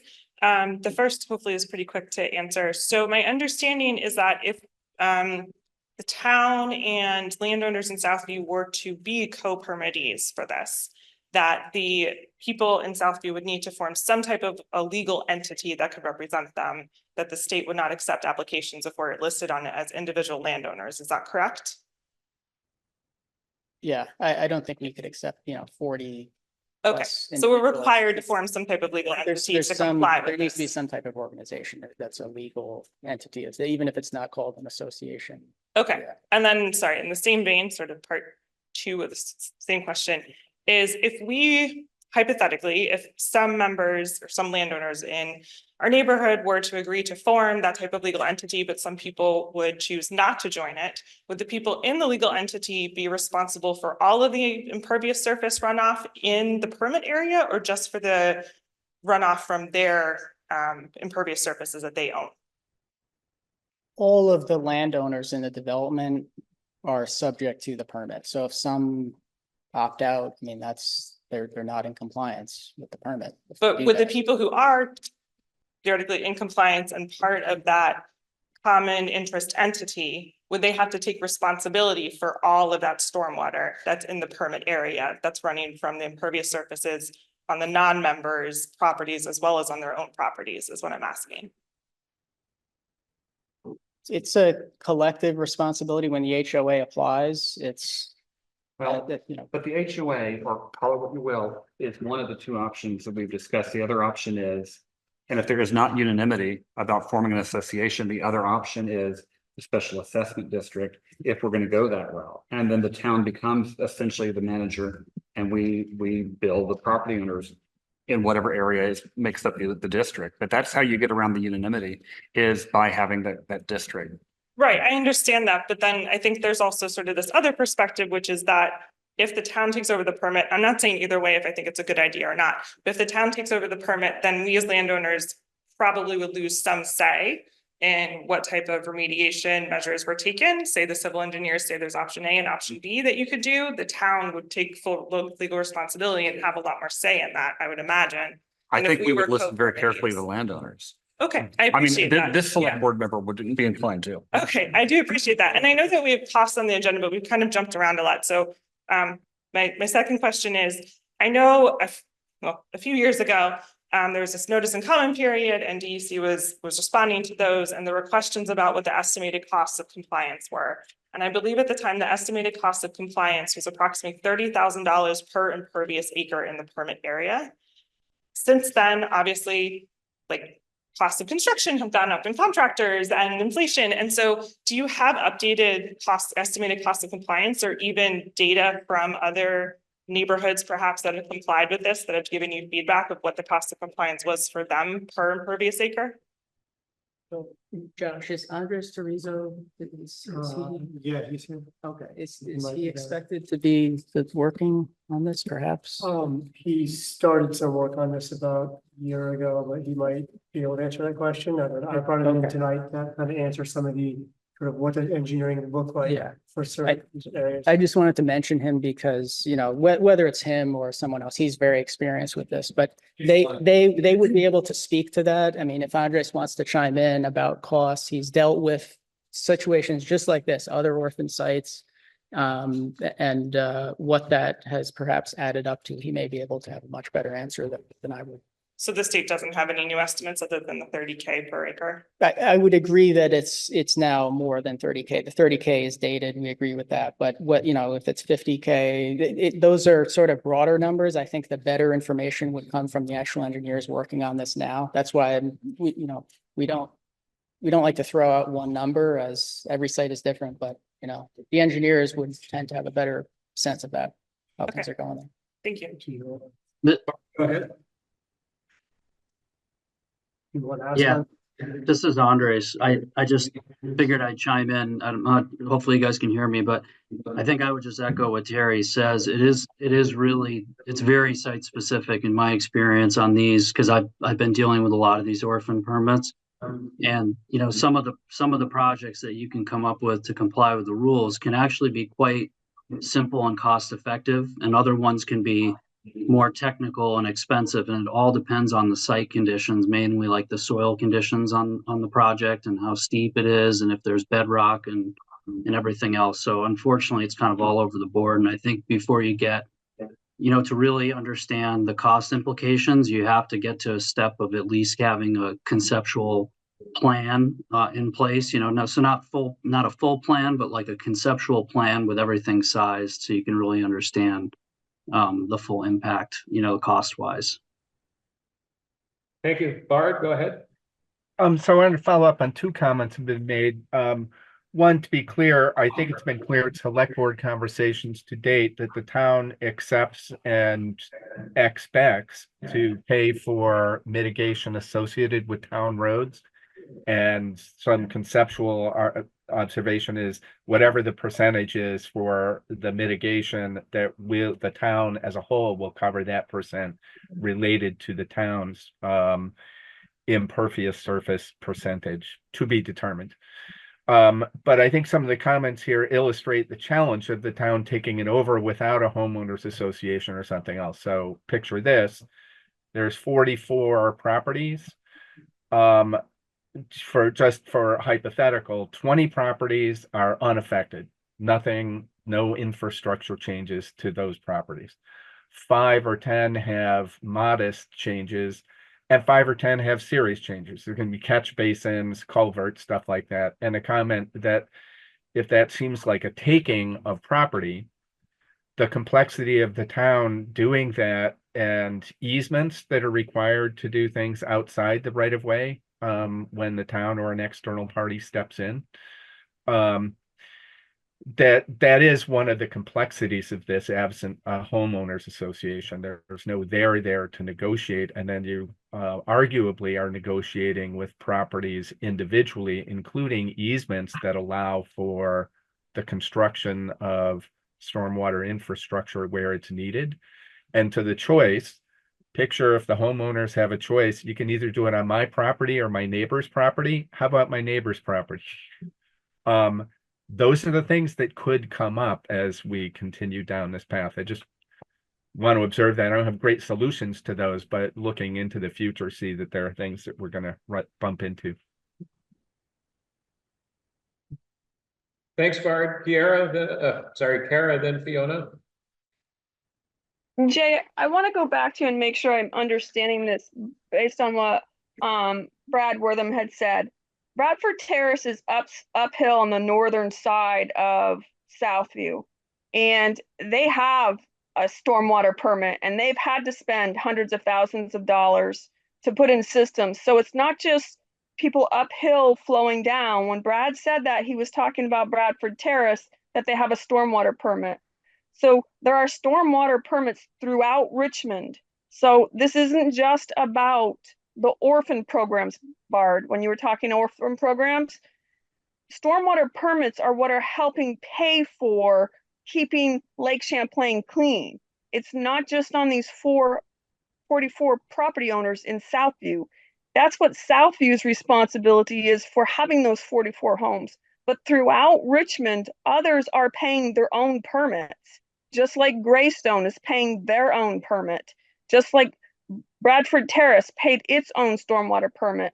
So if you're going to look at this, you have to look at all stormwater permits in the town of Richmond, because everybody's having to pay for things that others might not know about. So when you say it's not fair to just put the burden on these 44, there's other permits in our town, and there's other developers in our town that are currently developing now that are paying for permits. So I'm not trying to be negative here. I'm trying to say there's a lot out there that we're not even talking about. So if you want to take on the responsibility of one, realize others are going to come.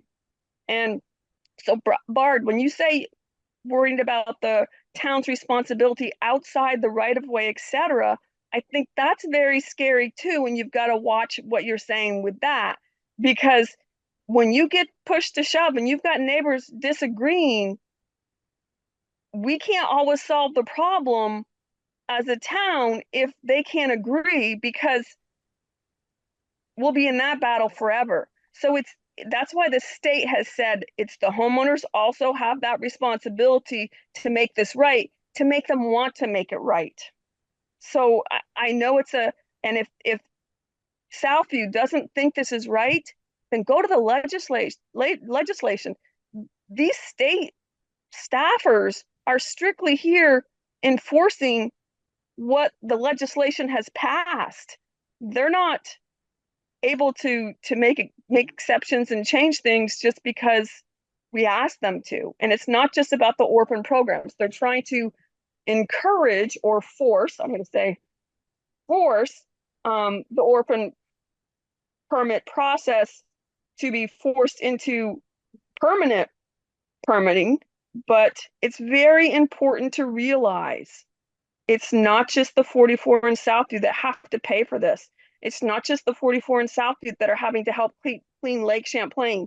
If we want Lake Champlain cleaned, we all are paying a price one way or another. And so I feel bad for Southview and go back to the legislation, but across the board, the legislation has made this decision for the state of Vermont. And I don't know if it's just 7% is just the 7% that's been spoken about tonight is just for the orphan programs, or if it's for all stormwater permitting is 7% of the taxpayers. Bard, then Fiona, then Brad. I think Kara raises good points. I was just saying hypotheticals if we go down this path, and I'm still looking forward to seeing what those orphan permits from the somewhat distant past say and what they legally mean or potentially obligate the town to do. or not do. So it seems to me that's still a future discussion. But Carrie's really right. And it's one of the things where it's an interest to say what's going on across the entire town. I was really interested in the orphan permits because that has implications for the town's role directly. Kara properly points out that there are other ones where the town is not implicated in any way, unless we perhaps in some fashion were to volunteer to have a role. Thanks, Bard. Fiona? Hi, so I have one more question. On our property, we have a walking trail that the whole town uses, but it goes along the power line, and the power line has converted that whole strip into, I guess now I realize it's an impervious surface. We've given, as that is part of our property, we've given the power line the right of way to do that because they need to go up there to fix the power line. Is that counted in the 3 acres? And if so, does that mean that the power line is also responsible? I think the answers to both questions are yes, but I'm not sure. I'll put that on our list of things to ask our attorney about. Brad? You're muted. Thank you. You know, but I don't think the power companies, because it's on private land and you deeded right away to the use. So that may be a moot. One of the things that we're not focusing on is 2 things. Engineers available to get an initial review of what needs to be done accomplished. I think most engineers have got employment for life based on some of these regulations. But but if the town is willing to pay for a portion of whatever needs to be done, why can't the town then say, look, let's at least engage an engineering firm to figure out what needs to be done? Because it could be, a $20,000 fix, it could be a $2 million fix based on the size of Southview in what we're talking about. So until we actually engage an engineer in which to do this work, to tell us what needs to be done, we're kind of all over the map, concerned about how much money is really going to be required to get this done. So select board members, if you're going to put some money into this game, how about putting up a portion of it now to hire an engineer to help the residents of this Southview situation out and at least figure out what needs to be done, and then talk from a level of knowledge rather than unsure situation. Thank you. Thanks. And go ahead. You had your hand up, yeah.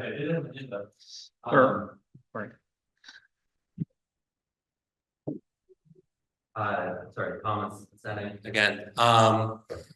So I can certainly understand with some of what some people have just shared about sort of why should the buck pass Southview. When I looked into buying our house 3 years ago, loved the idea of coming to Richmond, was so excited, moved, purchased. And when we did our title search, there were no stormwater permits out of date. There was not an association to handle stormwater permits because the town had taken all that stuff on.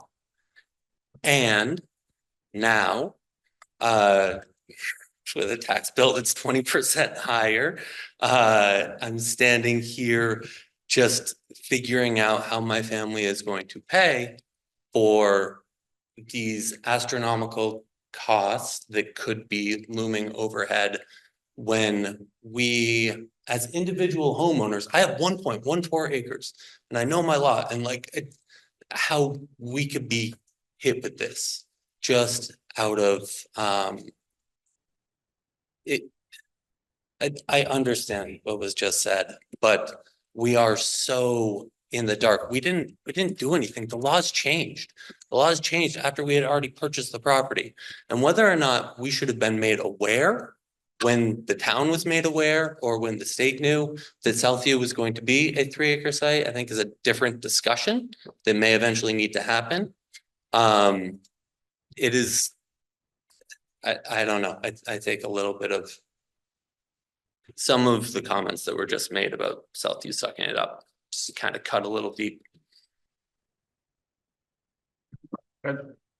I know it's late and we all probably want to go home. I just want to say a couple of things. First of all, I'm Tom Chittenden. I represent Richmond, and I've got a lot of emails from a lot of residents on this issue. So Richmond, you're not alone, for what that's worth hearing. Brookwood Drive in South Burlington, right behind the U Mall between Dorset Street and 89, they have no green space and they are dealing with these same letters and concerns. And so for whatever that gives you any comfort. Also know in Shelburne, Heritage Lane, I know the legislator who is in a development right now getting these same letters. So this is taking a lot of people by surprise. I know that this is top of mind in my inbox. I'm also hearing from people from around the state. This did pass in 2019, so I'm still getting up to speed, and I want to thank everybody for all this time and diving into this.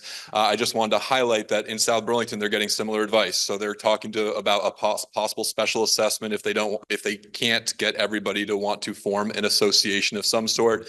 They're also talking about what I'm digging into is how the statute could be amended, because what I'm hearing tonight is that this is not coming across as fair. It's not coming across as equal.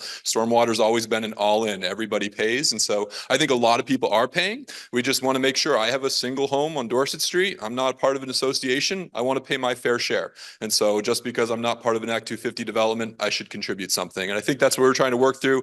And so I just wanted to recognize those things. Also, you can email me. So please continue to give me information as they come up. I have not heard of this orphaned list before. So that's news for me tonight. I already emailed you, Josh. I'd love to get whatever information you have about that so I could improve or my understanding. And as you all very likely know, the legislature doesn't meet until January, so we can't do anything now anyway as a body, but just know this is top of mind. And most recently, your other senator, Keisha Hinsdale, and I have been communicating with the committee chairs of jurisdiction on this very topic, expressing the concern to relay these concerns.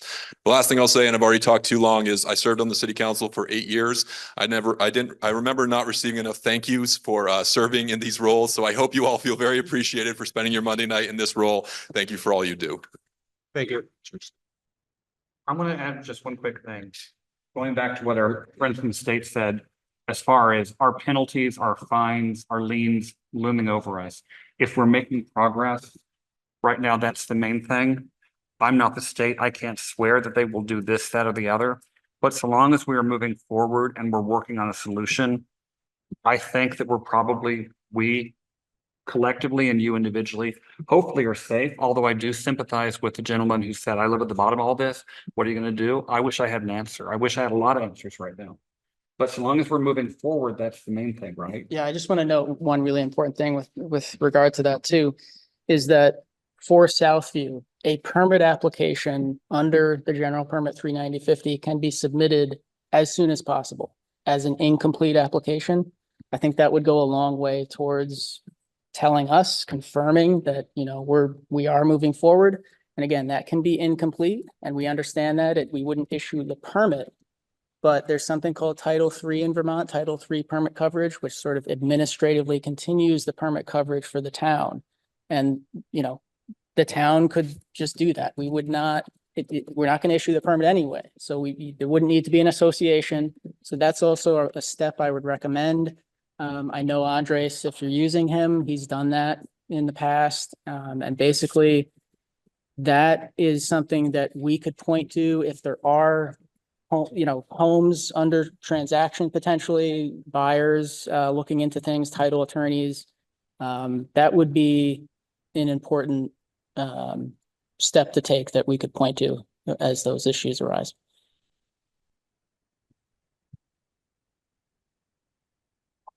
David. Oh, go ahead. Yeah. What kind of double check does the state do on progress protecting the watershed, the Lake Champlain watershed?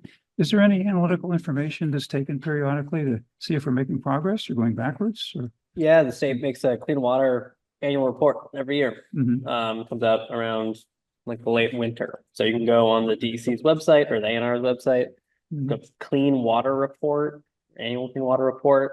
There should be a lot of good information in there. Okay, It's like so- all sectors, like ag, stormwater, forestry, et cetera. It's a Okay, good so summary. everybody in a watershed then is basically lumped into the results of that watershed's. Yeah, they break it down by watershed. or like sub-watersheds, like the Winooski was its own, and Missisquoi and Lamoille. How granular does the data get as you go upstream? Can you actually take tributaries of the river and point to them as? There's actual, there's actual like stream monitoring and lake monitoring that happens. So like actual data of like phosphorus and nitrogen concentrations. It's not done everywhere up and down the watershed because again, it's expensive and also you really need a continuous monitoring system to measure the mass of a pollutant, both volume and concentration. The rate doesn't tell you much. Yeah, and but most of the way that the state tracks our progress is through like models. Ag kind of has their own, by practices that are being implemented across the landscape. There's phosphorus reductions that are associated with those. It's not perfect, but it's the tools that we have. Okay, so at some level of granularity, you can't really tell where the pollutants are coming from, or if they aren't even coming from a certain area, because you're having to look at a large volume of water and take an average. Your samples dictate for that. Yeah, I mean, again, So there may not be anyone in this room whose land is providing loading, BOD or whatever, loading to the river or to the lake. I think it's almost everyone is contributing in some way or another. It's phosphorus is a ubiquitous pollutant on the landscape. Again, we really tie it associated with erosion, surface erosion, stormwater runoff. So there's certainly been a lot of assessments done in Vermont that do get quite granular. Lots of studies, that UVM Extension does and researchers at UVM do, but also the state's been doing this for decades too. So there's a lot of information out there. The reason I'm asking is I'm not trying to say that, you're missing anything, but at some point, it just seems like it would be an awfully productive thing to do to try a different angle on the pollution loading going into the lake and see if anything that we're doing really is effective. If overall the pollutant levels in the lake are going down, then yeah, something's effective. Maybe all of the programs are effective. Maybe just one of them is effective. Which other ones aren't? Yeah, I would look at the Clean Water Annual Report. That would be a great place to start as far as kind of like a wider overview of the work that the state does and then the accounting of that work. Again, it's also like dollars that are spent too. It's not just here's what we think that we're achieving, but here's how much money we're putting into different sectors.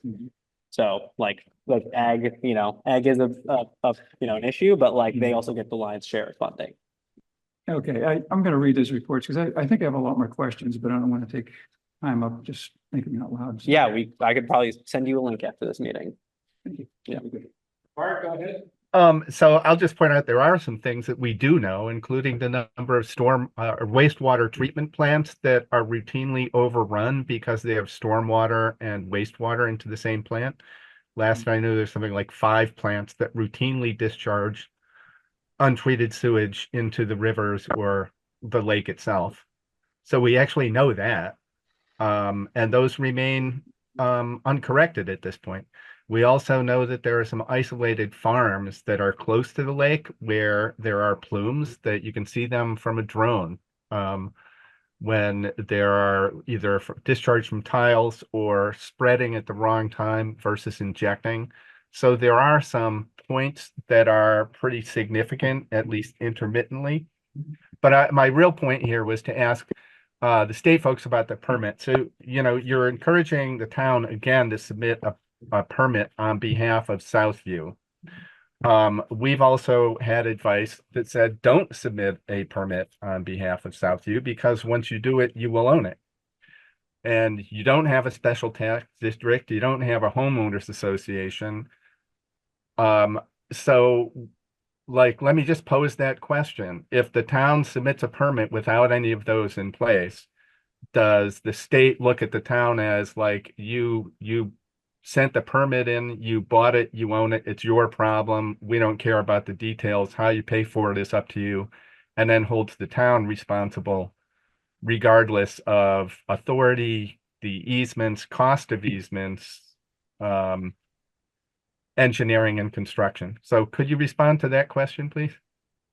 Yeah, no, it does not give us any new regulatory authority that we don't have now. Just seeing a permit application come in with the town's name on it. Particularly if we would understand the goal of that to be to essentially get in the door to administratively continue the permit coverage, understanding that there may still need to be arrangements sorted out between who's responsible for what, if there is going to be an HOA or some type of legal entity. So that would not trigger any immediate new requirement that the town is automatically on the hook for everything here. Okay, thank you. Yeah, go ahead. Yeah, can you hear me okay? Little crack, we can try it. Yeah, it might be helpful to talk a little bit about the permit assistance program that it can for the permit fees and the engineering feasibility analysis. Because I think Brad's statement is key to this whole matter. Everybody's thinking, maybe we don't know how much it's going to cost. So can you talk about that if that's going to happen? Yeah, so we don't administer the funding program. We don't have one of our staff who does that here tonight. But basically, the POA program is to support the permit obtainment. And that means the actual permitting fees as well as the engineering costs up to 50K. So it is, as far as the details go, I would definitely recommend checking in with staff who we can point anyone to if they have questions, the town, others. But that is an important component of the funding for this. And I know, cost concerns have been raised tonight. That is intended to be phase one of the two-part funding program. So we recognize that construction costs are almost always going to be higher than what the costs are for the engineering and the permitting fees. So that is something that is in the works, the construction funding phase two. Thank you. I'd like to move on, but I'll give you one more. Sarah, I was just related to that. So has there been any movement towards getting funding to help offset construction costs? Are there any updates on that front at this point or so far? Because I know, my understanding at least is that there's, I think, like a clean water fund that somehow was formed by the state and taxpayer dollars go into it. And so I didn't know if maybe there's some funding that could be received from that or other sources. Just where are we at with other funding, I guess is my question. Yeah, I mean, we had a meeting this morning to start discussing that, but again, that is not on our operational team. We have folks at a different section of the DEC that's kind of one of their goals is to find construction funding. I don't think that we have a solid a definitive answer to that question, but it is certainly something that the state is working on. That's actually the next item on our agenda. I want to get there shortly. Bart, I see your hand is up again. No? Okay. Did you have anything to say before we? Okay. Anything else? Go ahead. I just want to understand the timeline a little bit, as we've talked about different dates. The first thing that was talked about was that we would need to submit for the permit, and the town could do that as an incomplete. How long does that buy us? Because the other date that I heard is that their legislative would be in January. So if there's a part of this that needs to go to the legislature in understanding if this is fair for the citizens that it's impacting and getting to that part, if we submit for the permit as part of the town, it's incomplete, and perhaps we hire the engineer as part of that to do the assessment. Does that get us to a timeline that we can work with our legislation to figure out what comes next? Yeah, I think so. I mean, the permit, particularly an incomplete application, would not take long for a consultant to submit. And we would want to see that a professional engineer was still submitting it. But without the real content, it's essentially a notice of intent. There'd be an applicant certification form. And so the timing of how that would play out, I mean, I don't expect all of this to be resolved, given where things are at now in just 3 months, for example. So this is probably gonna take longer than that. And so if you're thinking January, that's something that would work out in that sense to look at when the legislature is back in session. Go ahead. And sorry, is it right that the POA funding, the grant application, like you'll most likely receive an award letter in the mail sometime in the next couple of weeks? And I think there would be some deadline, I think there are deadlines associated with spending that funding. And is it about a year from Yeah, now? that's an important point. The POA does have the requirement, and since these are ARPA federal dollars, to use the funds within a certain period of time. So September 2025. And that's why things need to happen quickly here. But it's something where there needs to be steps taken to move forward with the permitting. So you've got to be able to have your engineer complete the services that they need to be paid for by this funding, and have certain things wrapped up by that September 2025 date. Go ahead. Kim Thompson again. If the town were to submit a permit application on our behalf, do we get some kind of letter in the mail from you saying that happened and where we are in the possible lien on our homes and all the other penalties that could come our way? We don't typically do that. The town I know has contact information. They have all of your addresses. I gave Josh a list. If asked, if there was a request, if we had contact information, we could potentially do that. As far as liens on homes go, that's not something you should expect. I mean, I don't think we have any ability to do that. The issue would be more about title issues coming up if there are real estate transactions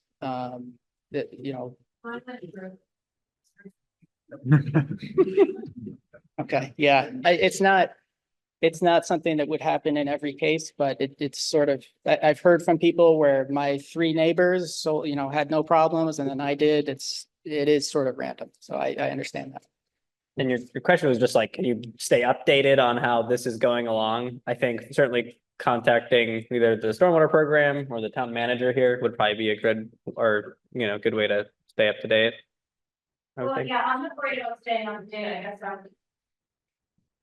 I've been more concerned about having something in writing just to have some evidence of our legal standing. Oh, okay. I guess, like, what if we did want to put our house on the market and you've got homeowners or seller buyers, whatever, saying, this is too ambiguous. I'd like to have something that says, well, look, Yeah, you can reach out to us.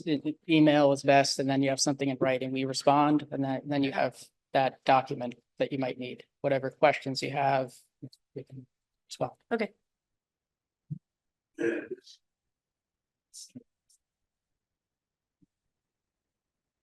This is Charlotte Phillips again. I hear, Bard, what you're saying about not hearing about the orphan program, and I know Danielle's the person and other people have done the research, but at the meeting that we were at 2 weeks ago and the presentations you got, there's a history from 2020 and then 2023 where the town was notified, where your lawyer said, drop the NOI, don't pick this up.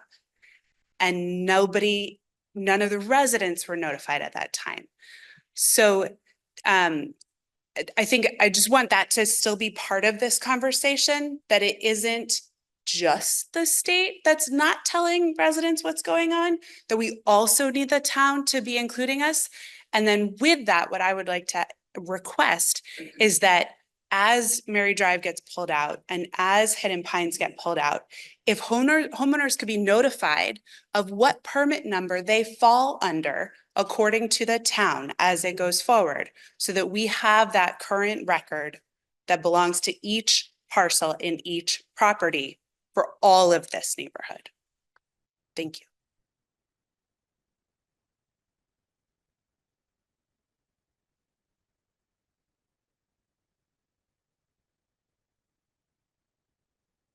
Go ahead. I just have one more comment, and it's more for the representatives that are in the room today. This is obviously a really big issue and it's very complicated, and we said that last time as well. It affects a lot of individual households, and I understand that the legislation is meeting in January and we can address that at that point. I also understand that there's significant time before that, and this is going to affect the housing market, whether directly or indirectly. It will direct the housing market, and I know that one of the focuses of Vermont right now is affordable housing and being able to better our housing market, which is a disaster right now. So I would just say that there should be an emphasis on that. This is not just the issue at hand. This then starts to fall into some other issues. And the more that we need to escalate that, we should. Because I don't know if this can wait to January to be discussed further. Thank you. Thank you. Are we ready to begin discussion of available funding sources? Okay, let's talk about available funding sources. Josh, did you want to start this conversation? Well, I think Terry sort of covered it a bit, that there's not a lot. I did have a quick email from Madeline in your office, and she was sort of general as far as next potential funding sources for construction. So you mentioned the Clean Water State Revolving Fund is a potential source for some funding. She also mentioned that some municipalities are reaching out for congressional delegation for direct appropriations. And then there's a Lake Champlain program funding that, or Lake Champlain Basin program funding program that could also potentially provide some funding, but it didn't seem like any of those were like fully formed for like directly for this type of project, unless you guys know differently. Other than like the PUA was kind of our, our current, The most direct. current effort to, support these projects throughout the Lake Champlain and Memphremagog Basin. Which is, So these other programs might apply, but they're not directly specifically for this type of permit. well, not yet. I would but- say they're not, but there's they're- no available program to apply for them, but they're certainly, looking into different options for, understanding there's a need for funding, so. Anything else on available funding sources? Okay. Moving on to item 4, which is next steps to obtain coverage under permit, including deadlines set by the state for each step and the structure of cost share between private landowners and the town. So we touched on a number of aspects of this already. Anything else we need to discuss? Yeah, so the regulatory due dates have passed for Southview, so it's really just as soon as possible in terms of submitting an application. And as I noted, you can submit an incomplete application at this point, but keeping in mind the September 2025 and the ARPA encumbrance deadlines, those might turn out to be even more important than the regulatory side of it in this case, so. Okay, and moving on, item 5, overview of process from initial engineering to construction completion. So David, this is where I invited Andres, because he was giving me a bit of an overview a couple weeks ago about sort of the process that he follows on sites like this. So he could probably give an overview here this evening. Okay. Hey, everybody. So typically on sites like this, where there's a large amount of, forested areas intermixed with all the homes and driveways and roads, there could be a lot of good opportunities on the site currently to, meet some of these state requirements through just basically passive, what's called disconnection. So that's just really running the runoff through grassed areas and treatment. So whenever we approach these types of sites, we're always first step really after defining kind of what the jurisdictional area is and the impervious footprint, getting a really close measurement of the impervious footprint. We would look to make sure that we're taking full advantage of all of that existing treatment that's presently occurring. And in some cases, it can actually total up to a really significant amount of, the overall treatment requirements. So that's always step one. The other really important thing is, identification of utilities and then also natural resources. So the state isn't going to come in and require you to, dig up a natural wetland in order to meet the stormwater rules. And so what's asked for in the rules is to do an assessment of all the existing natural resources. So wetland areas, vernal pools, streams. So all that needs to be identified and mapped. And then so, after that, we kind of know what we're able to do on a particular site in terms of, the natural resources that exist. The other thing is soils investigation. Soils investigation needs to be done in order to understand, the infiltrative capacity of the soils and also constraints like bedrock or, high groundwater conditions. So all of that is really just part of this existing conditions analysis, and that's really the first step before kind of getting into, actually design plans. And I think I'd mentioned this before, but in terms of the design, I think it's always really smart to do like a two-step process where, the design would just go to a conceptual endpoint where, just enough for people to understand what the impacts are from, having to go outside the right of way, for example, but then also the costs. So like, actually able to understand the real cost implications. And that would be important just from, a cost sharing perspective, but also for, any grants that you guys would want to go after. You would need to have, a reasonably good number in terms of what the overall implementation cost is. And so that's really kind of the process. And finally at the end point would be getting to, the final design. And at that point, you would have all of the different, application materials ready that go into this full notice of intent application.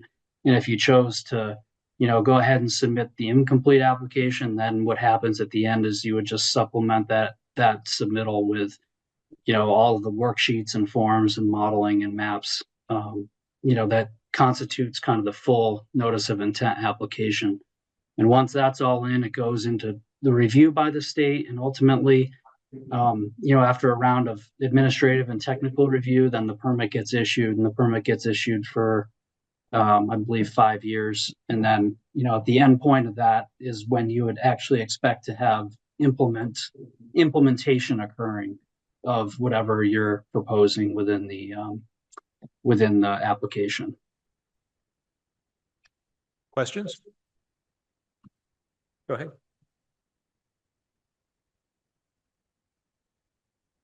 Two questions. One, funding, real quick. Any IRA funding, if ARPA money's there, sunset IRA funding, any idea if there's anything there? Would be a question I have. Maybe we don't know yet.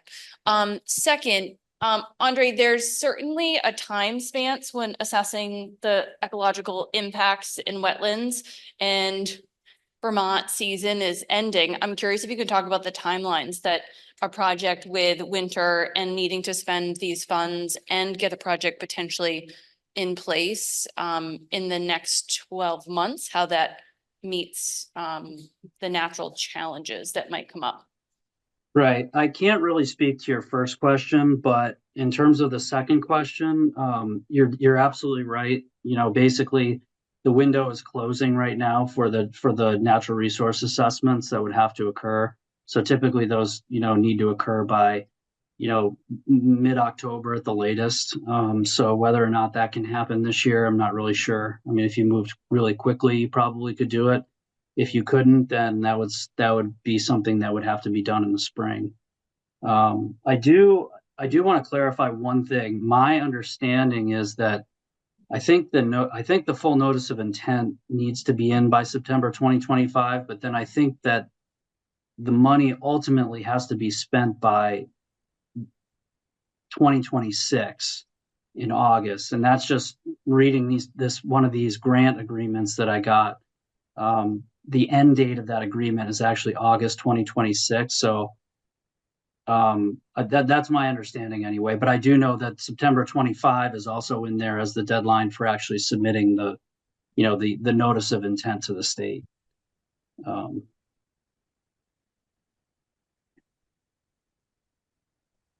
ahead.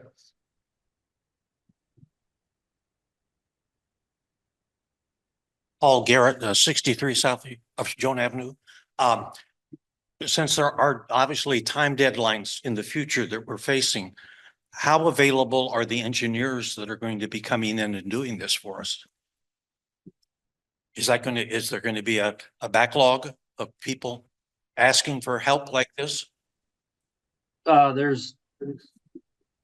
Yeah, I mean, I can just answer that just from personal perspective. I mean, there's definitely a lot of people in the same boat. So a lot of myself and, our firm and a lot of the other, firms in the area are really busy with this type of work for sure. So I think that, the work is still getting done, but the reality is that it is a lengthy process, and really a lot of that time really is also just carved out to allow homeowners and people that are interested, that need to be able to review things, the time to actually review and comment. So that whole process takes time. The other thing that takes time is it's not just the engineers, but it's also the other state agencies. For example, if there are, typically there would be questions after mapping wetlands and stuff out there where we would have to go to the wetlands program at DEC, and, they're burdened as well with time. So, just all those kind of back and forth, things do add up. So it's, everybody wants it done right away, but the reality is it does take a little time to get through the whole process to make sure everybody's on board with what, where things are going with it. Go ahead.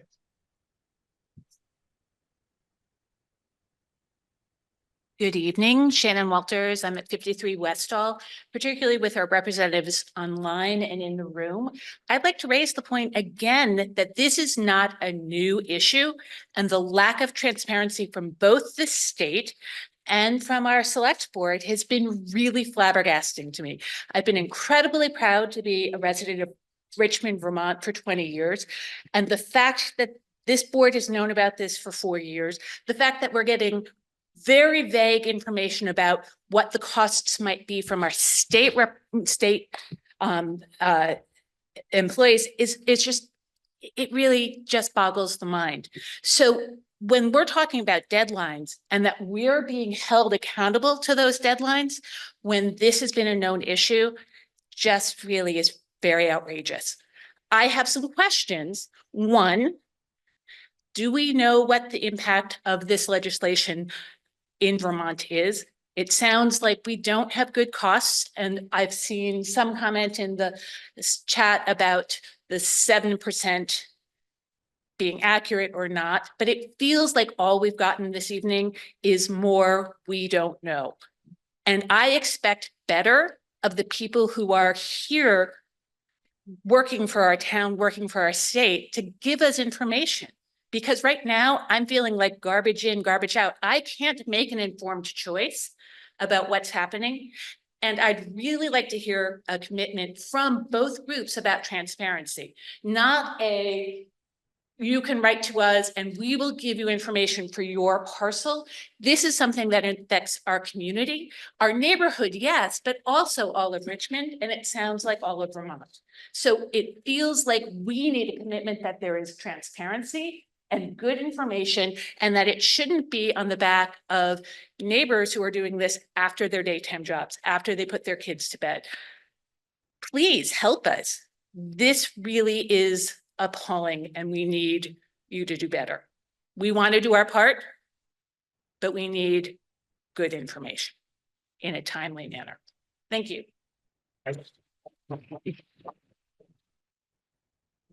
Mr. Chairman, I think obviously sending letters out on a more regular basis, well, more regular than not sending letters out at all, but would be one thing. We could also, I don't want to say the town website is the be all and end all, because what happens if you aren't good with computers or you don't look, but we could have a project status page on the town website. Right now, if you look on the website, there's an alerts area at the very top, but it can get kind of crowded. And if we had a dedicated project status page that you could just bookmark, but I think, like I said, that can't be the only solution. We do need to communicate Not just there, not just from Forum, but with actual letters that we can make sure everybody gets. Yeah. Go ahead. Going back to the cost conversation, so Andre, maybe just based on your prior experience working with other communities to do this assessment, my understanding is the ARPA grant would cover up to $50,000, I believe. Is that correct, Josh? It's for permitting and engineering. or For preliminary engineering. Right, so preliminary engineering that includes the cost of sort of the studies that the engineers would do, but it's up to 50K, right?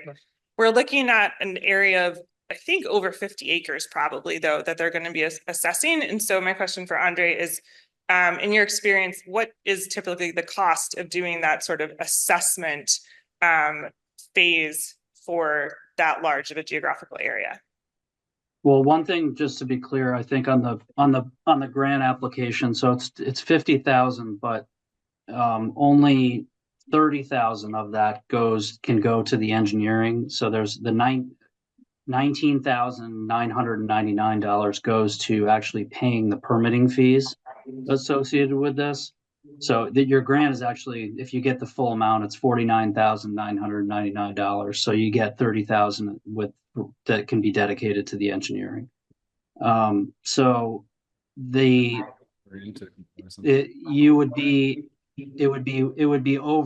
would likely cost more to do all the full-blown engineering. It would likely cost more, I think, like than the $30,000 in terms of like doing in a phase one assessment. For a site like this big, I think, just typical ranges. I mean, it could be anywhere from $10,000 to $15,000 to $40,000, $50,000. I mean, it really just depends on what is available for existing information, because, for example, some of these sites have absolutely no survey. There's no location of utilities, nothing like that exists. So essentially that all needs to be created. And, when you have a surveyor come out, I mean, that can be a big cost for a really large area. So it really all depends on what you have. Other sites, there might be really good information because maybe a survey was recently done, in which case, the analysis becomes easier at that point. I know that's not totally helpful, but it really does depend on a site basis, I guess, what the cost would be. Okay, and just to clarify, so when you talk about permitting fees, are those fees that have to be paid to the state? Correct. So the permitting fees, when you actually would be prepared to submit your full notice of intent application, there's a permitting fee associated with that. And the fee is, one of the state folks can correct me if I'm wrong, but I think I want to say it's $860 per acre of impervious. And then there's an administrative fee on top of that. So, if you have 10 acres of impervious, you would be paying, a $9,000 fee just for basically for the fee for the permit itself. So that actually gets reimbursed through the grant if you get the grant. Okay, so the grant's 49,000, but we only have about 30,000 of that to use to pay for the engineering study because about 19 to 20,000 has to be paid to the state just to submit the permit. How much was the permit fee for Hidden Pines?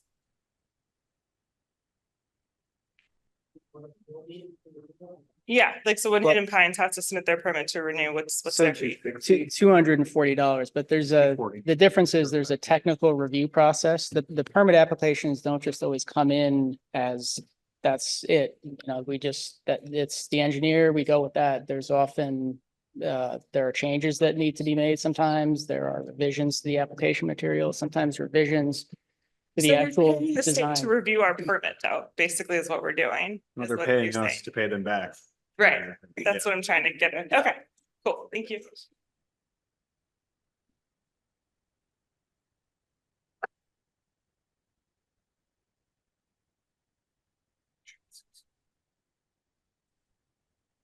Any more questions on the overview of the process of engineering and construction? Okay, now the meat of this meeting, next steps. Well, we've got to file the permit, that the incomplete application, to get that on file. We've got to, the state has got to get us documentation on the orphan application via the orphan site. We need to investigate all of the particular funding sources that people have rattled off. Senator Chittenden has got to make January come faster. It'll be here before we know it.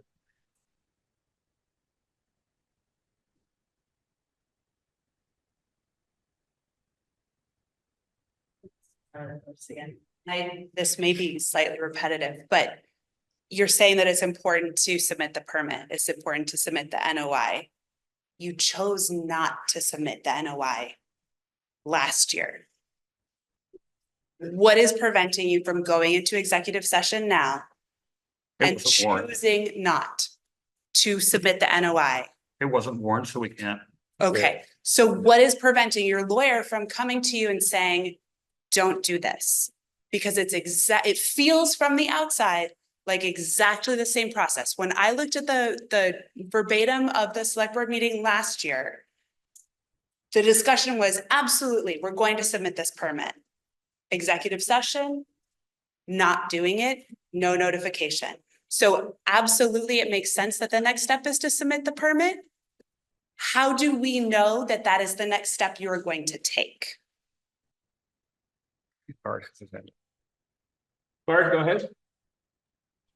Well, I think specifically you could have a motion, but you know, in the current time space continuum, is it possible that this select board or future select board could do something else? It's really, you're right. It's not impossible. I think the best you could do is to have a motion that says that we will submit that permit. Frankly, for me, a powerful moment was response from the state saying, oh, this doesn't obligate you to own it forever, because that is the advice we got. As soon as you go down this path, you are expected to manage and pay for everything as the town. Right, that was the genesis of the don't do it last year. And now we're hearing that we don't own it. That changes everything. Thank you for saying. So, but we have a shaking head. Come on up. I'll refrain from giving public legal advice. Okay. The fact is still, you listen to what Terry said closely. He didn't disavow the idea that the town would be fully responsible if it filed a permit application for all of its costs and all of its resulting. Okay, well then that would be a next step to research that. Yeah. Well, can the state say that today and put it in writing? I've seen some nodding on there. Yes. So If they want to put it in writing that they will not bring an enforcement action against any municipality that files an incomplete permit application on behalf of any private property owner with impervious surface area, I would love to see it. So, David, it seems like that would be a next step we would ask of the state. Yeah. And how soon could we expect to see that? State. This is Kevin Burke here. Sorry, I was going to raise my hand, but I don't think we would issue something that would relieve anybody of enforcement. If that was the question that I heard. Well, so that is the question. So that was the advice we got before. If you send, the issue was always this, right? If the town submits this application and then we're held responsible for all the timelines, the financing, the engineering without a funding source, either at the town or elsewhere, or the homeowners, there's no homeowner association.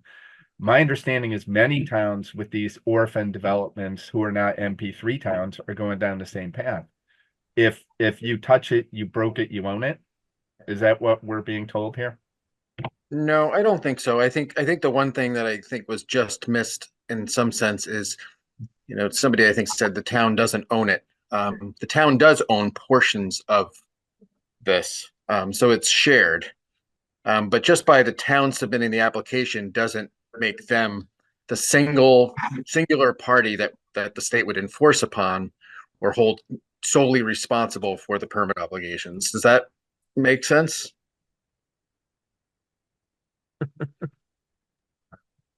What's our attorney say? He's shaking his head.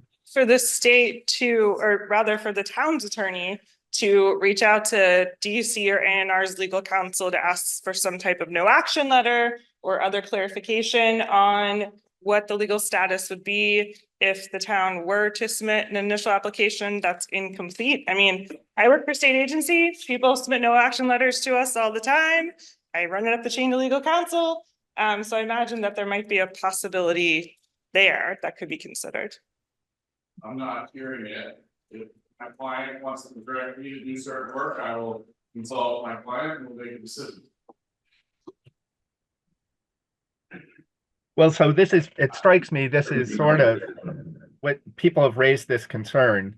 But we're in the same place that if the town, all the taxpayers in town start paying for things like engineering, I don't think whatever it is, the 30 grand is going to be adequate for everything we've talked about for just preliminary engineering before you get into easements and construction. So we just go into that with eyes open. Is that something that the taxpayers as a whole support doing? And this is like the sort of sticky wicket. And somebody observed before, yeah, well, the other permits are $240. This could be hundreds of thousands of dollars, right? And I know people say, what do I pay taxes for? But having dealt with both our budget and the school budget is about 70% of your taxes. This 30% that you pay in taxes is substantial to the town. But we have always held a limit to inside the right of way. So we absolutely, the town can and should proceed with doing things inside the right of way. The question is for things outside the right of way. And I'm not suggesting that's fair or like equal compared to everybody else, but it is what it is, as somebody said before. I'm not sure where that leaves us, David. I'm sorry, Bart, I missed your last sentence. I'm not sure where that leaves us then. I mean, I think, from where I sit, I'd be comfortable submitting the permit if we had sort of a hold harmless that we aren't obligated to engineer easements and construction on private property. That's kind of the gray area that I see here. And perhaps we can submit the permit saying, this is what we agree to and modify it as necessary. Say, we will do things in the right of way that are related to the town, but we are still working on this other part about our authority and how we pay for it. That's awkward, but. Can the town submit a permit application for the town roads within the permit? What I was really suggesting is we do the whole thing, but with a caveat to say we will move forward with the town's part of impermeable responsibility. The roads. But we are still, and within the right of way, but we are still working out the details on this other part. And again, we are not an MP3 town and there's no homeowners association. And like the other orphaned developments, if I can call them that, there's this gray area, and a lot of it, for better or worse, hinges on how much it costs. If it were $10, we do it in a minute. If we're $1 million, we're going to be pretty thoughtful.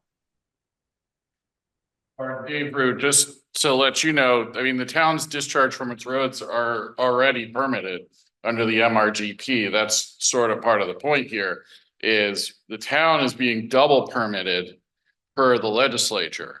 And the town already has a discharge permit for its stormwater runoff. So why the legislature in its infinite wisdom decided to stick the town in with this situation when our roads are already permitted is a policy decision, because back to the point earlier, they know there's only one responsible party here who's going to take it on the chin, and that's the municipalities. So, you're not gonna get a no action letter. We're not gonna get an indemnification. You've put your name on that permit, you're gonna be responsible. I can send as many letters as I want to Catherine Guessing and everybody at the A&R Enforcement Agency. But they're the agency is looking for a responsible party.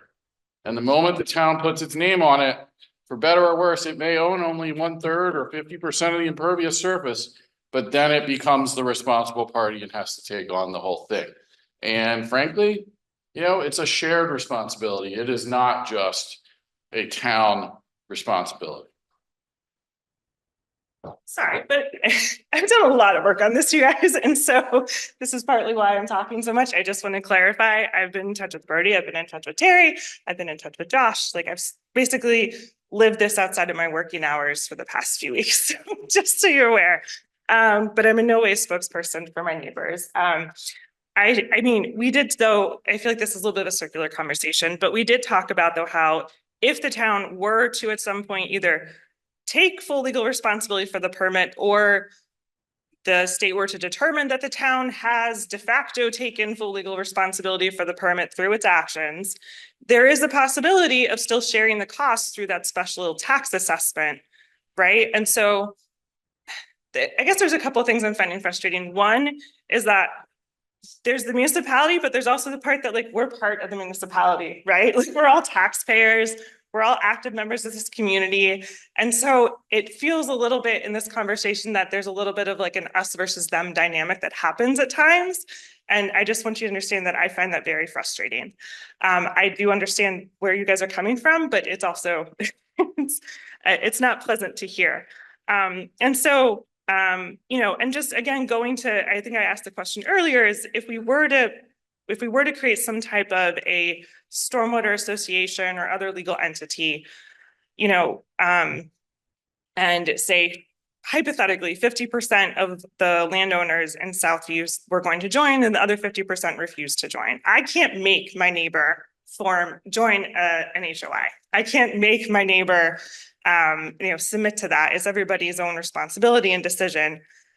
Just like when it comes to the mitigation members, if then that stormwater association is responsible for all the impervious surface in the permit area, I can't make my neighbor do construction on their land, even if that's the best option. The town theoretically could, because you do have easement authority. And again, I'm not trying to say tonight definitively, like the town should take it over. But I think these are things like when we talk about like, well, the town have to do this and the town have to do that. There's a lot you can do that we just can't as private landowners because we don't have any common interest land. Like I own an acre, 1.3 acres to be exact, right? That's it. That's all I have control over. And I don't have control over what my neighbors do. I just have control over what I do and how I react to things. And so that's part of why this is so frustrating is we're being told that you have to do this, and you have to do that. And like, I can't make a collective action occur here, right? And so I just wanted to make those points. So to your point, since we do have the ability to form a special assessment district, if we did take on responsibility and did wind up legally obligated to handle the whole thing, we still could pass the cost on by getting the taxpayers to create a special assessment district. Is that kind of your point? That's my understanding. And my understanding is that's what some other municipalities have done across the state. That's how they've handled this, especially when there's no HOA in place. I mean, there's still sort of a general policy argument, right? That I think a lot of people made tonight that I too share, which is that it feels unfair though, that it's these 3-acre sites that are basically responsible for minimizing the impervious surface runoff for residential developments across the state in order to meet this threshold. But then people who just by happenstance own land that's not in one of these 3-acre sites don't have to mitigate their stormwater runoff to the same extent that we do. And I think that's exactly what our legislators are hearing from us and they might take up. But in the meantime, as we have this conversation, and as many people have said, it is what it is, right? The current regs are what they are. The law is what it is. And so dealing within that law, my understanding is that, you know, there could be a special tax assessment if the town were to take full legal responsibility. So it wouldn't all just fall on the town. Well, I agree with you on the point of the unfairness. And I'm only one member of the select board at last time I checked. But I don't think a water association of 50% of the people would have any legal standing. I think it would have to be everybody, wouldn't it? Didn't we work that out? So you could, if you have half people, we could always sue or rebid on the comment. Yeah, I'm not gonna sue my neighbors. That's the thing, right? But if you, Wonderful people, I'm not gonna sue them because they aren't right, like, because they're refusing to join this HOA. You never know, right? That's, the state might. That's Okay. where we are, so. okay, there's a comment made in the chat a moment ago that I want to reply to about how it's disgusting the town won't step up and take its responsibility. I'd like you all to imagine, I sympathize with you. I am not bullshitting you. I genuinely do sympathize. I've said that I don't think this arrangement is fair. But let's say that you were not in any way affected by stormwater, that you were completely left out of this, and you found out the town had just taken on a stormwater responsibility for another part of town, and we were going to tax you for that. You'd think that was wrong. No. Some people. I disagree. I've been told by. No, I disagree, because I think that we are all affected by stormwater. We are. That's the frustration, is that everyone here is affected by it in a positive way by this going to place, but the people here are affected by it. Personally. Take all the negative part of it. Right. So- True, yeah. Yeah. We are here in support Mhm. of the people who had a letter, because they are our town as well. Right. So, yes, and. Okay. Exactly. So we're all affected by it positively as a Mhm. whole town. So assessing it as a whole town, frankly, I'm comfortable taking it on and absorbing the cost as a town if we're to come to that. Because Right. ultimately that's what the state should have done. And that's what should have happened, is we should have all absorbed the cost and had these people that are identified as beneficial of their properties complete the work at the cost of everyone in the state, because we all Mhm. benefit from it. Right. And so if we're gonna do that, then we should do it.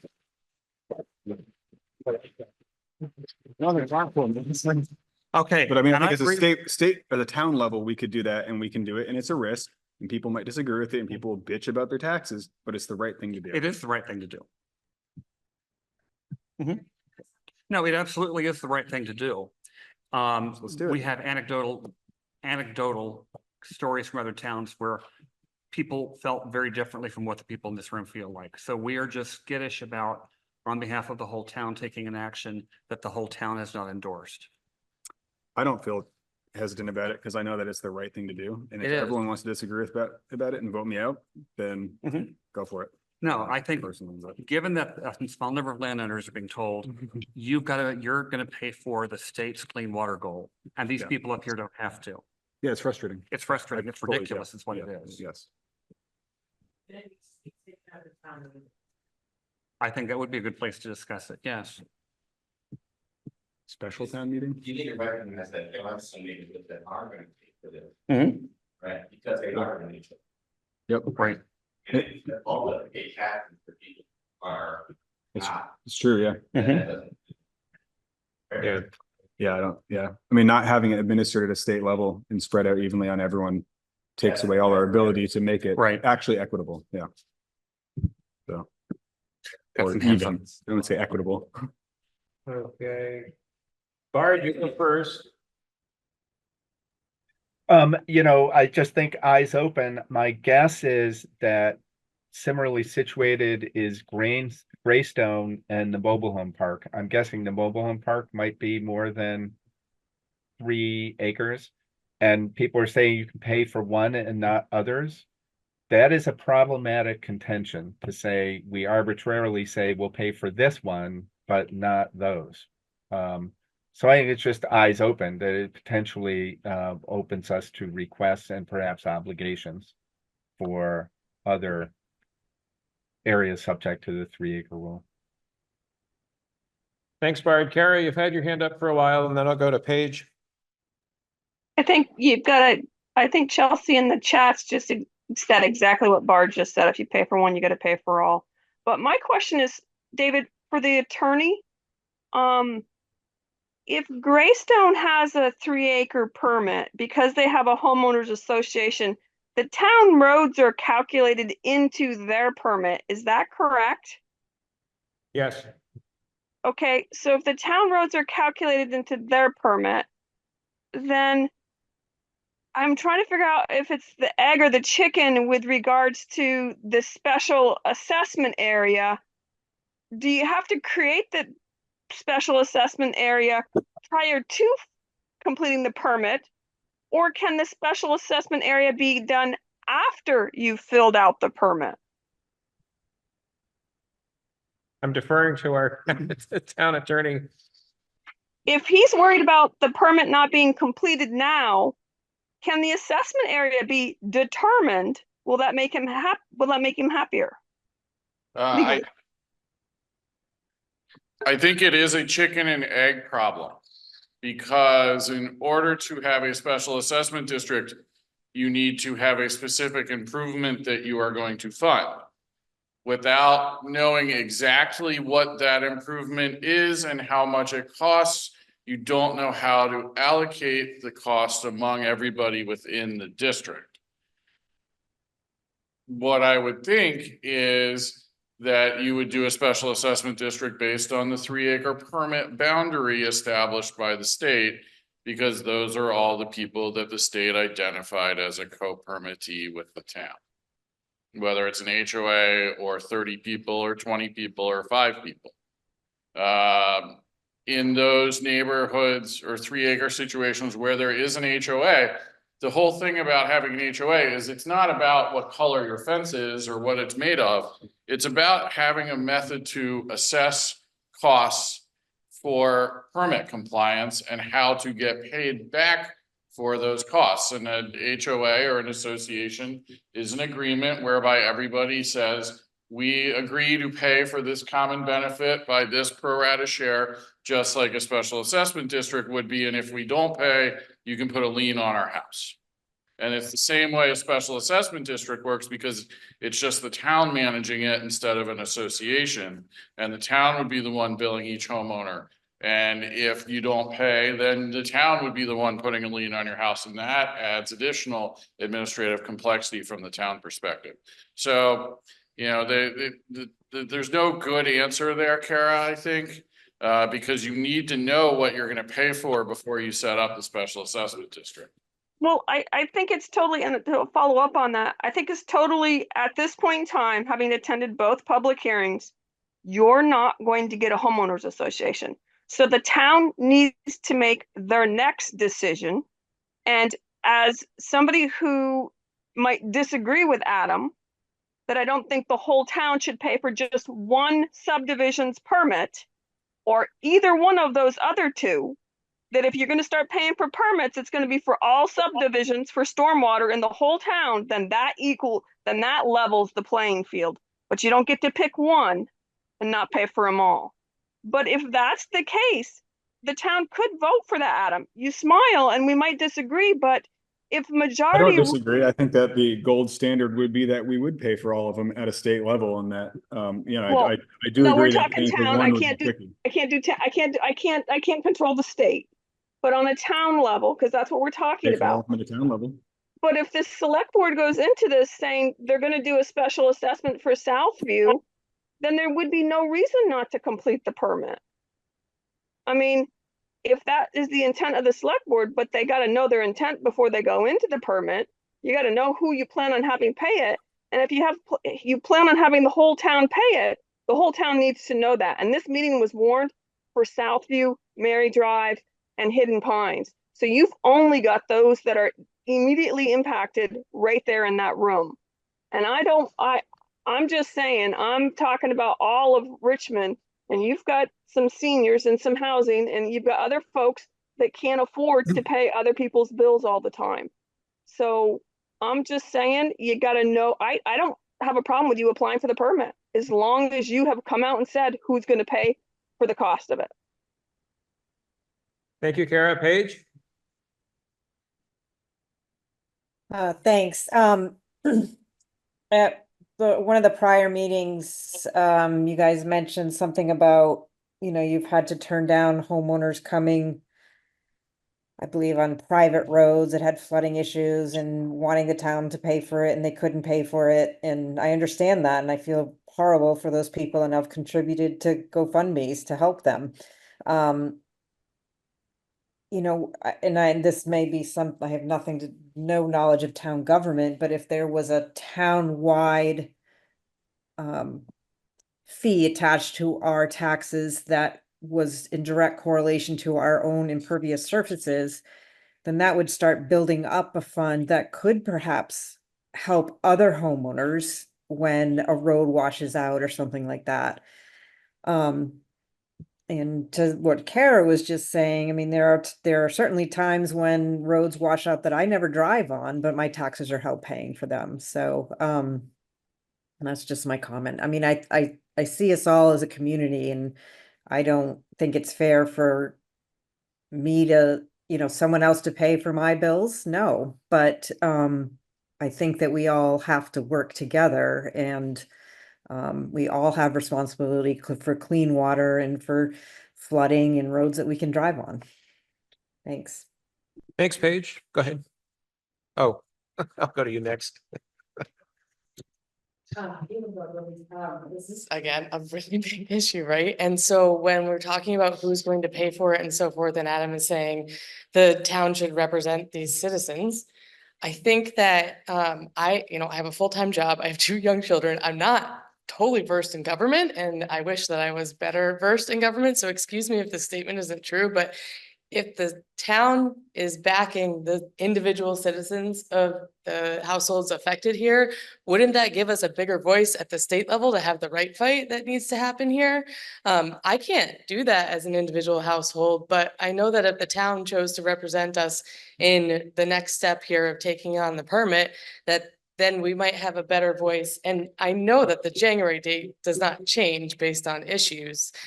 I am saying that I think that we should all be talking about this more to our governor, to anyone that will listen, and getting this issue out here. Because yeah, we're talking about Southview, but there's a lot of other neighborhoods that are affected as well. And I think if we can get the town to represent the citizens of Southview and have it become an issue that is affecting the town, because we are individual households within that town, then we have a bigger topic to talk about, which is what we're getting into right now of who pays for this. Does the town pay for it? Does these individual households pay for it? And it becomes something larger that goes to the place where it really should, which is the legislation and understanding what we should do to not affect citizens and paying out of pocket for stormwater runoff as individual households that may not even be affecting what we're trying to accomplish in stormwater mitigation. Thank you. You, Dorian Evans again. So like we've all talked about, the lake is a common resource. It's a common thing that we have to protect. This, I mean, it's a compliance thing, but also just a personal benefit to us all.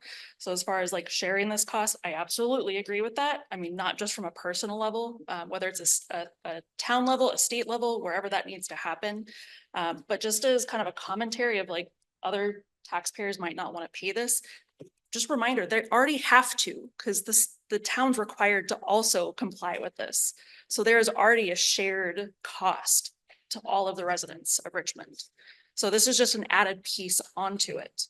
So they're already going to have to pay. And then when we start talking about the engineering designs of this, are the engineers just going to look inside that blue line for it? Like they're not going to consider the stormwater run, like they're not going to consider it. They're not going to look at the property. Or are they going to actually they're going to have to look at what's coming onto our property, what's beyond that blue line. So they're going to be looking at, they might not be looking at soil samples and in that sense, but my assumption is that they're going to at least have to look. So then we're talking about expanding that area, but that's not the permitted area. It's only the people within the blue line that matter for this cost sharing. So I just wanted to bring that up, that the town residents, all of the residents are already going to have to pay, because the town has to do something, even if it's just the municipal roads. So there's just the added cost onto this too. So just wanted to make sure that we all understand that we all have to be a part of this. Lisa?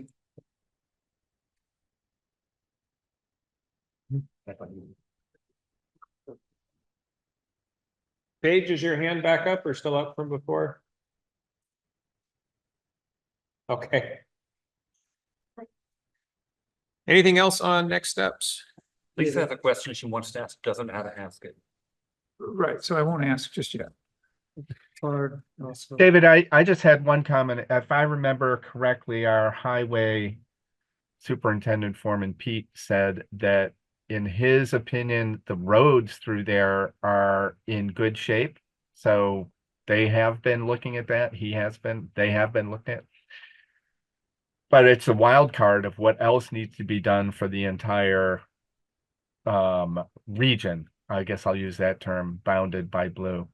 And I do believe that, you know, there's a fork in the road here, if we want to pay for it. I'm hard pressed to know why we wouldn't pay for the other ones, including Greystone and anyone else. And so that's just a kind of fork in the road. That said, I would really like to find a way to get the permit and get this rolling where we start at least the preliminary engineering. And my sense is maybe to modify the permit and make it say what we want to, as opposed to what the state or somebody else might want us to. So we perhaps design it to meet our own needs. That's the best compromise I can think of at 10:15 on a Monday night.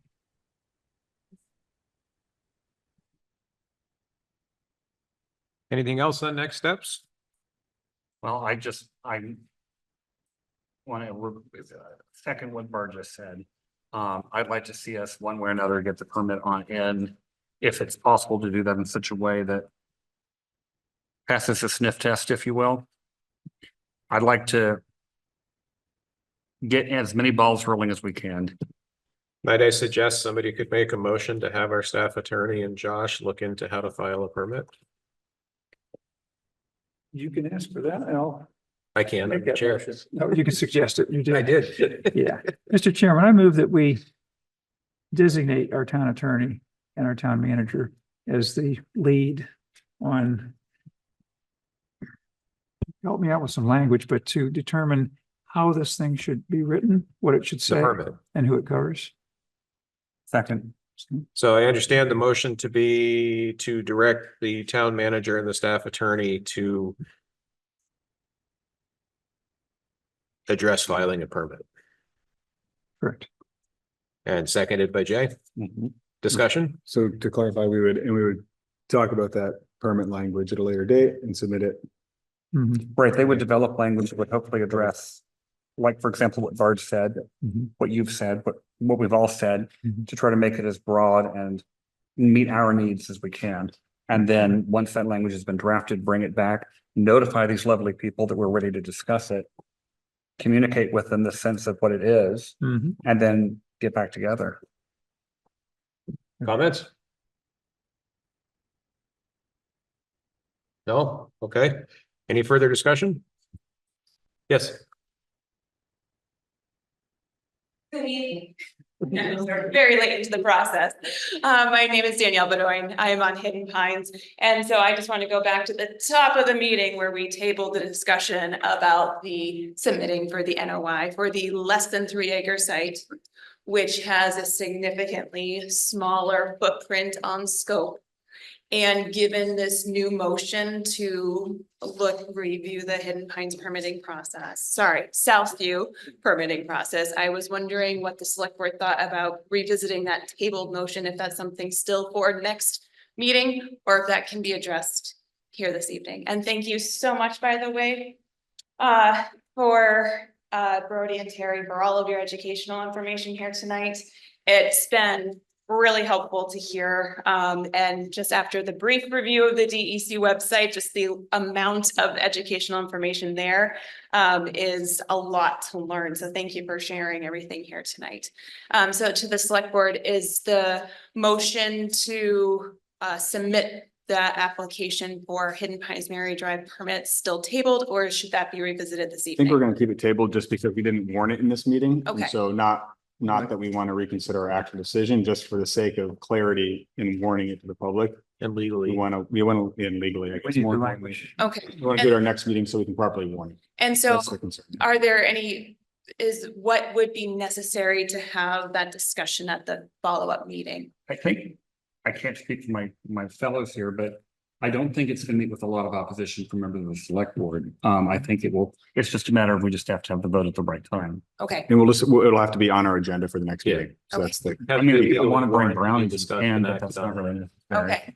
Thank you for bringing it back to the top, just to know where the algorithm for the less than 3 acre site branched up. Thank you. Any further discussion?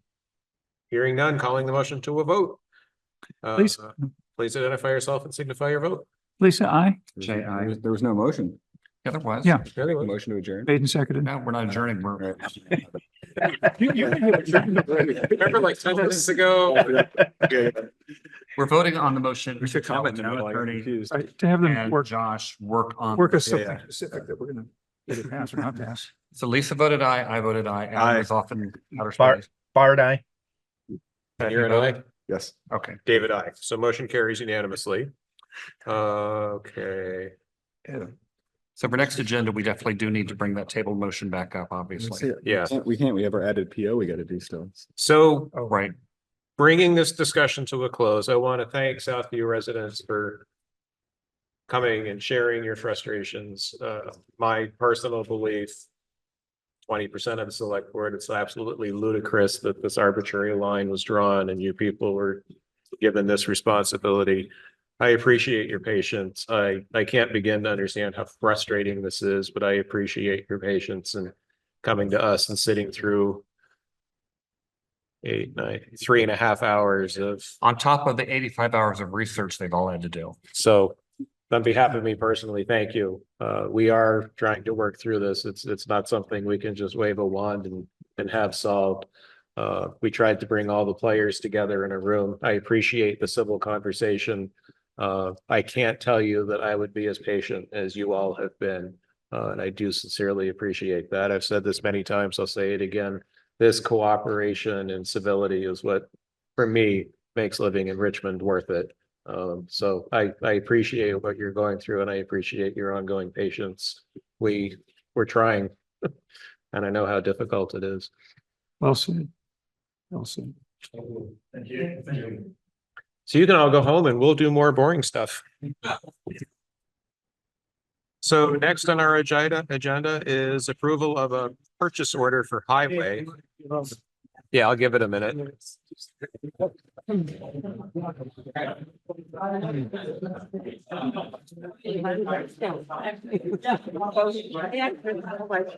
Yeah, because you're already paying for it.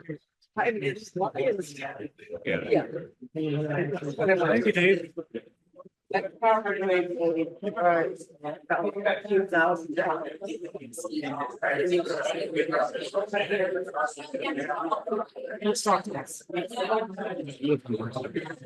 okay.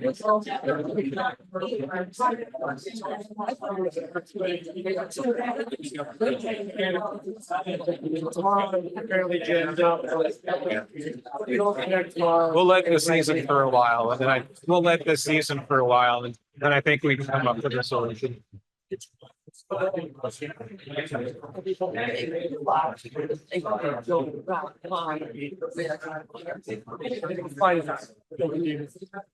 Even if to bond it to spread the special assessment period out for a period of time.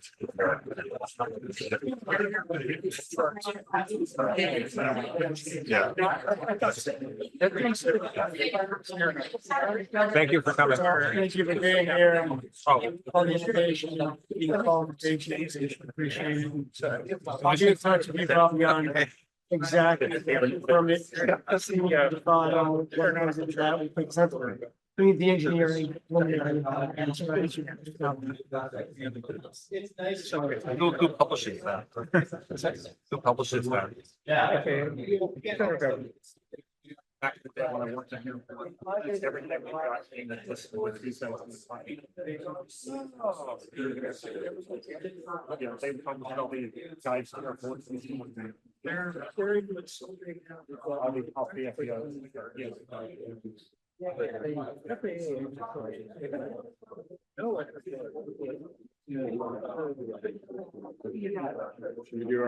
do our PO?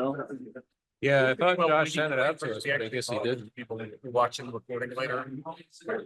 Just do it now, no one watching later will be able to hear it. Just really ask you to take a. No. Ruth is saying no. Everyone can everyone go in the hallway so we can finish our stuff up quick? Thank you.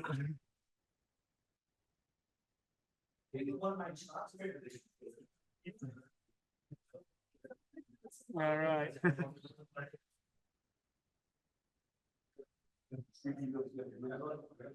Yeah, no.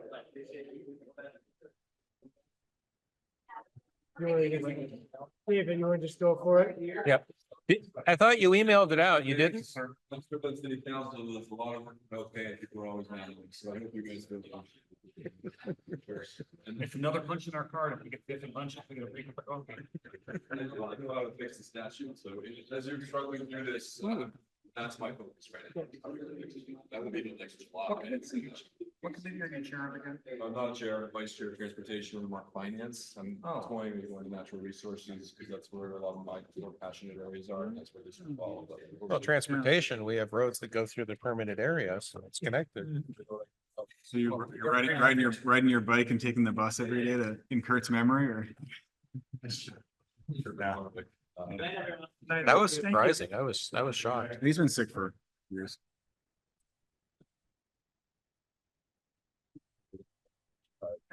Yeah. I'm keeping you already. Well, thank you for coming. Appreciate it. We sleep here.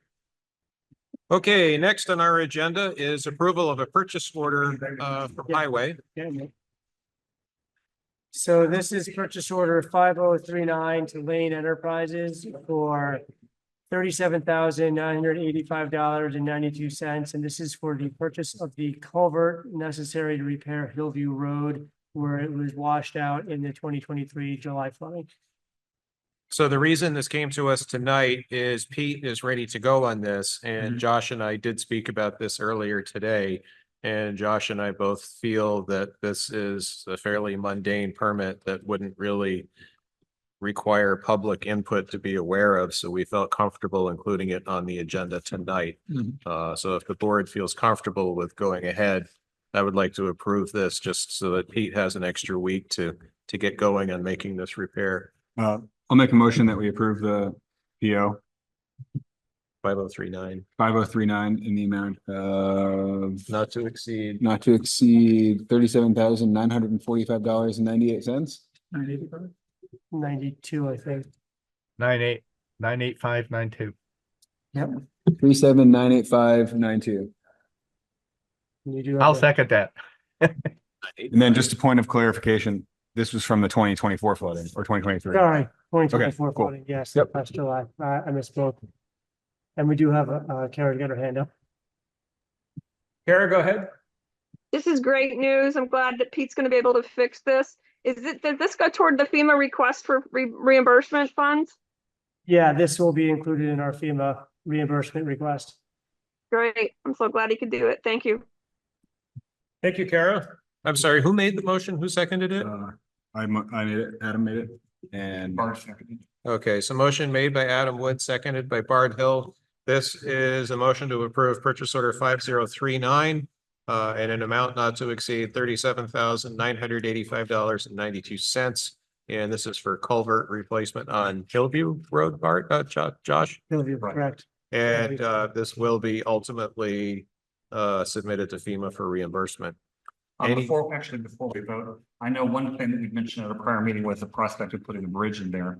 But talking to Pete, there would just simply be no way we could get a bridge in there this year. Right. And we need the road open.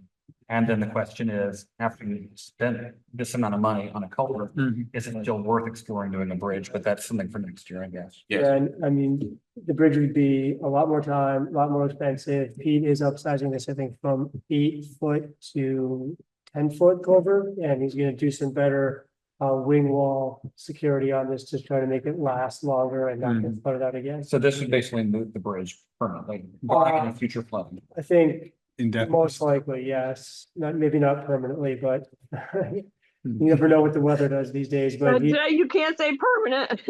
is taking steps to upsize this and strengthen it. But barring a volcanic eruption, Let's not even. Or just another Let's just flood. say he's building it back better for a lot less than the bridge would cost. So it is possible this culvert may ultimately be replaced with a bridge, but that would be a much more expensive, engineered, lengthy project. and we need the road open. And we do need the road open. So this would restore the road to functional. It's important to remember that most of the infrastructure that Pete has replaced has held up very well. It's been very resilient to future flooding. I'm not going to jinx this project and say it's immune from future flooding. Of course, you know, we could be replacing it again next year. But the fact of the matter is we do need to restore functionality to the road. And it's possible that this might be replaced with a bridge at some point in the future. But that doesn't get us out of the need now. Right. Okay, any further discussion? Hearing none, calling the motion to a vote. This is a motion to approve purchase order 5039 in an amount not to exceed $37,985.92 to repair a washed out culvert on Hillview. And as was previously discussed, this will be submitted with the other expenses for the recent flood reimbursement submission to FEMA.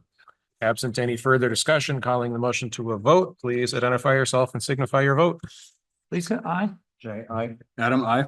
Bard, aye. And David, I. Motion carries. Glad I knew which motion I was voting on this time.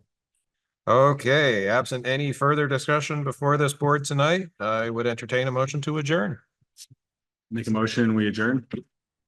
Thank you, Adam. Do we have a second? This is Bard, I'll second that. Thank you, Bard. Motion Lisa and I made. don't want to go. Right.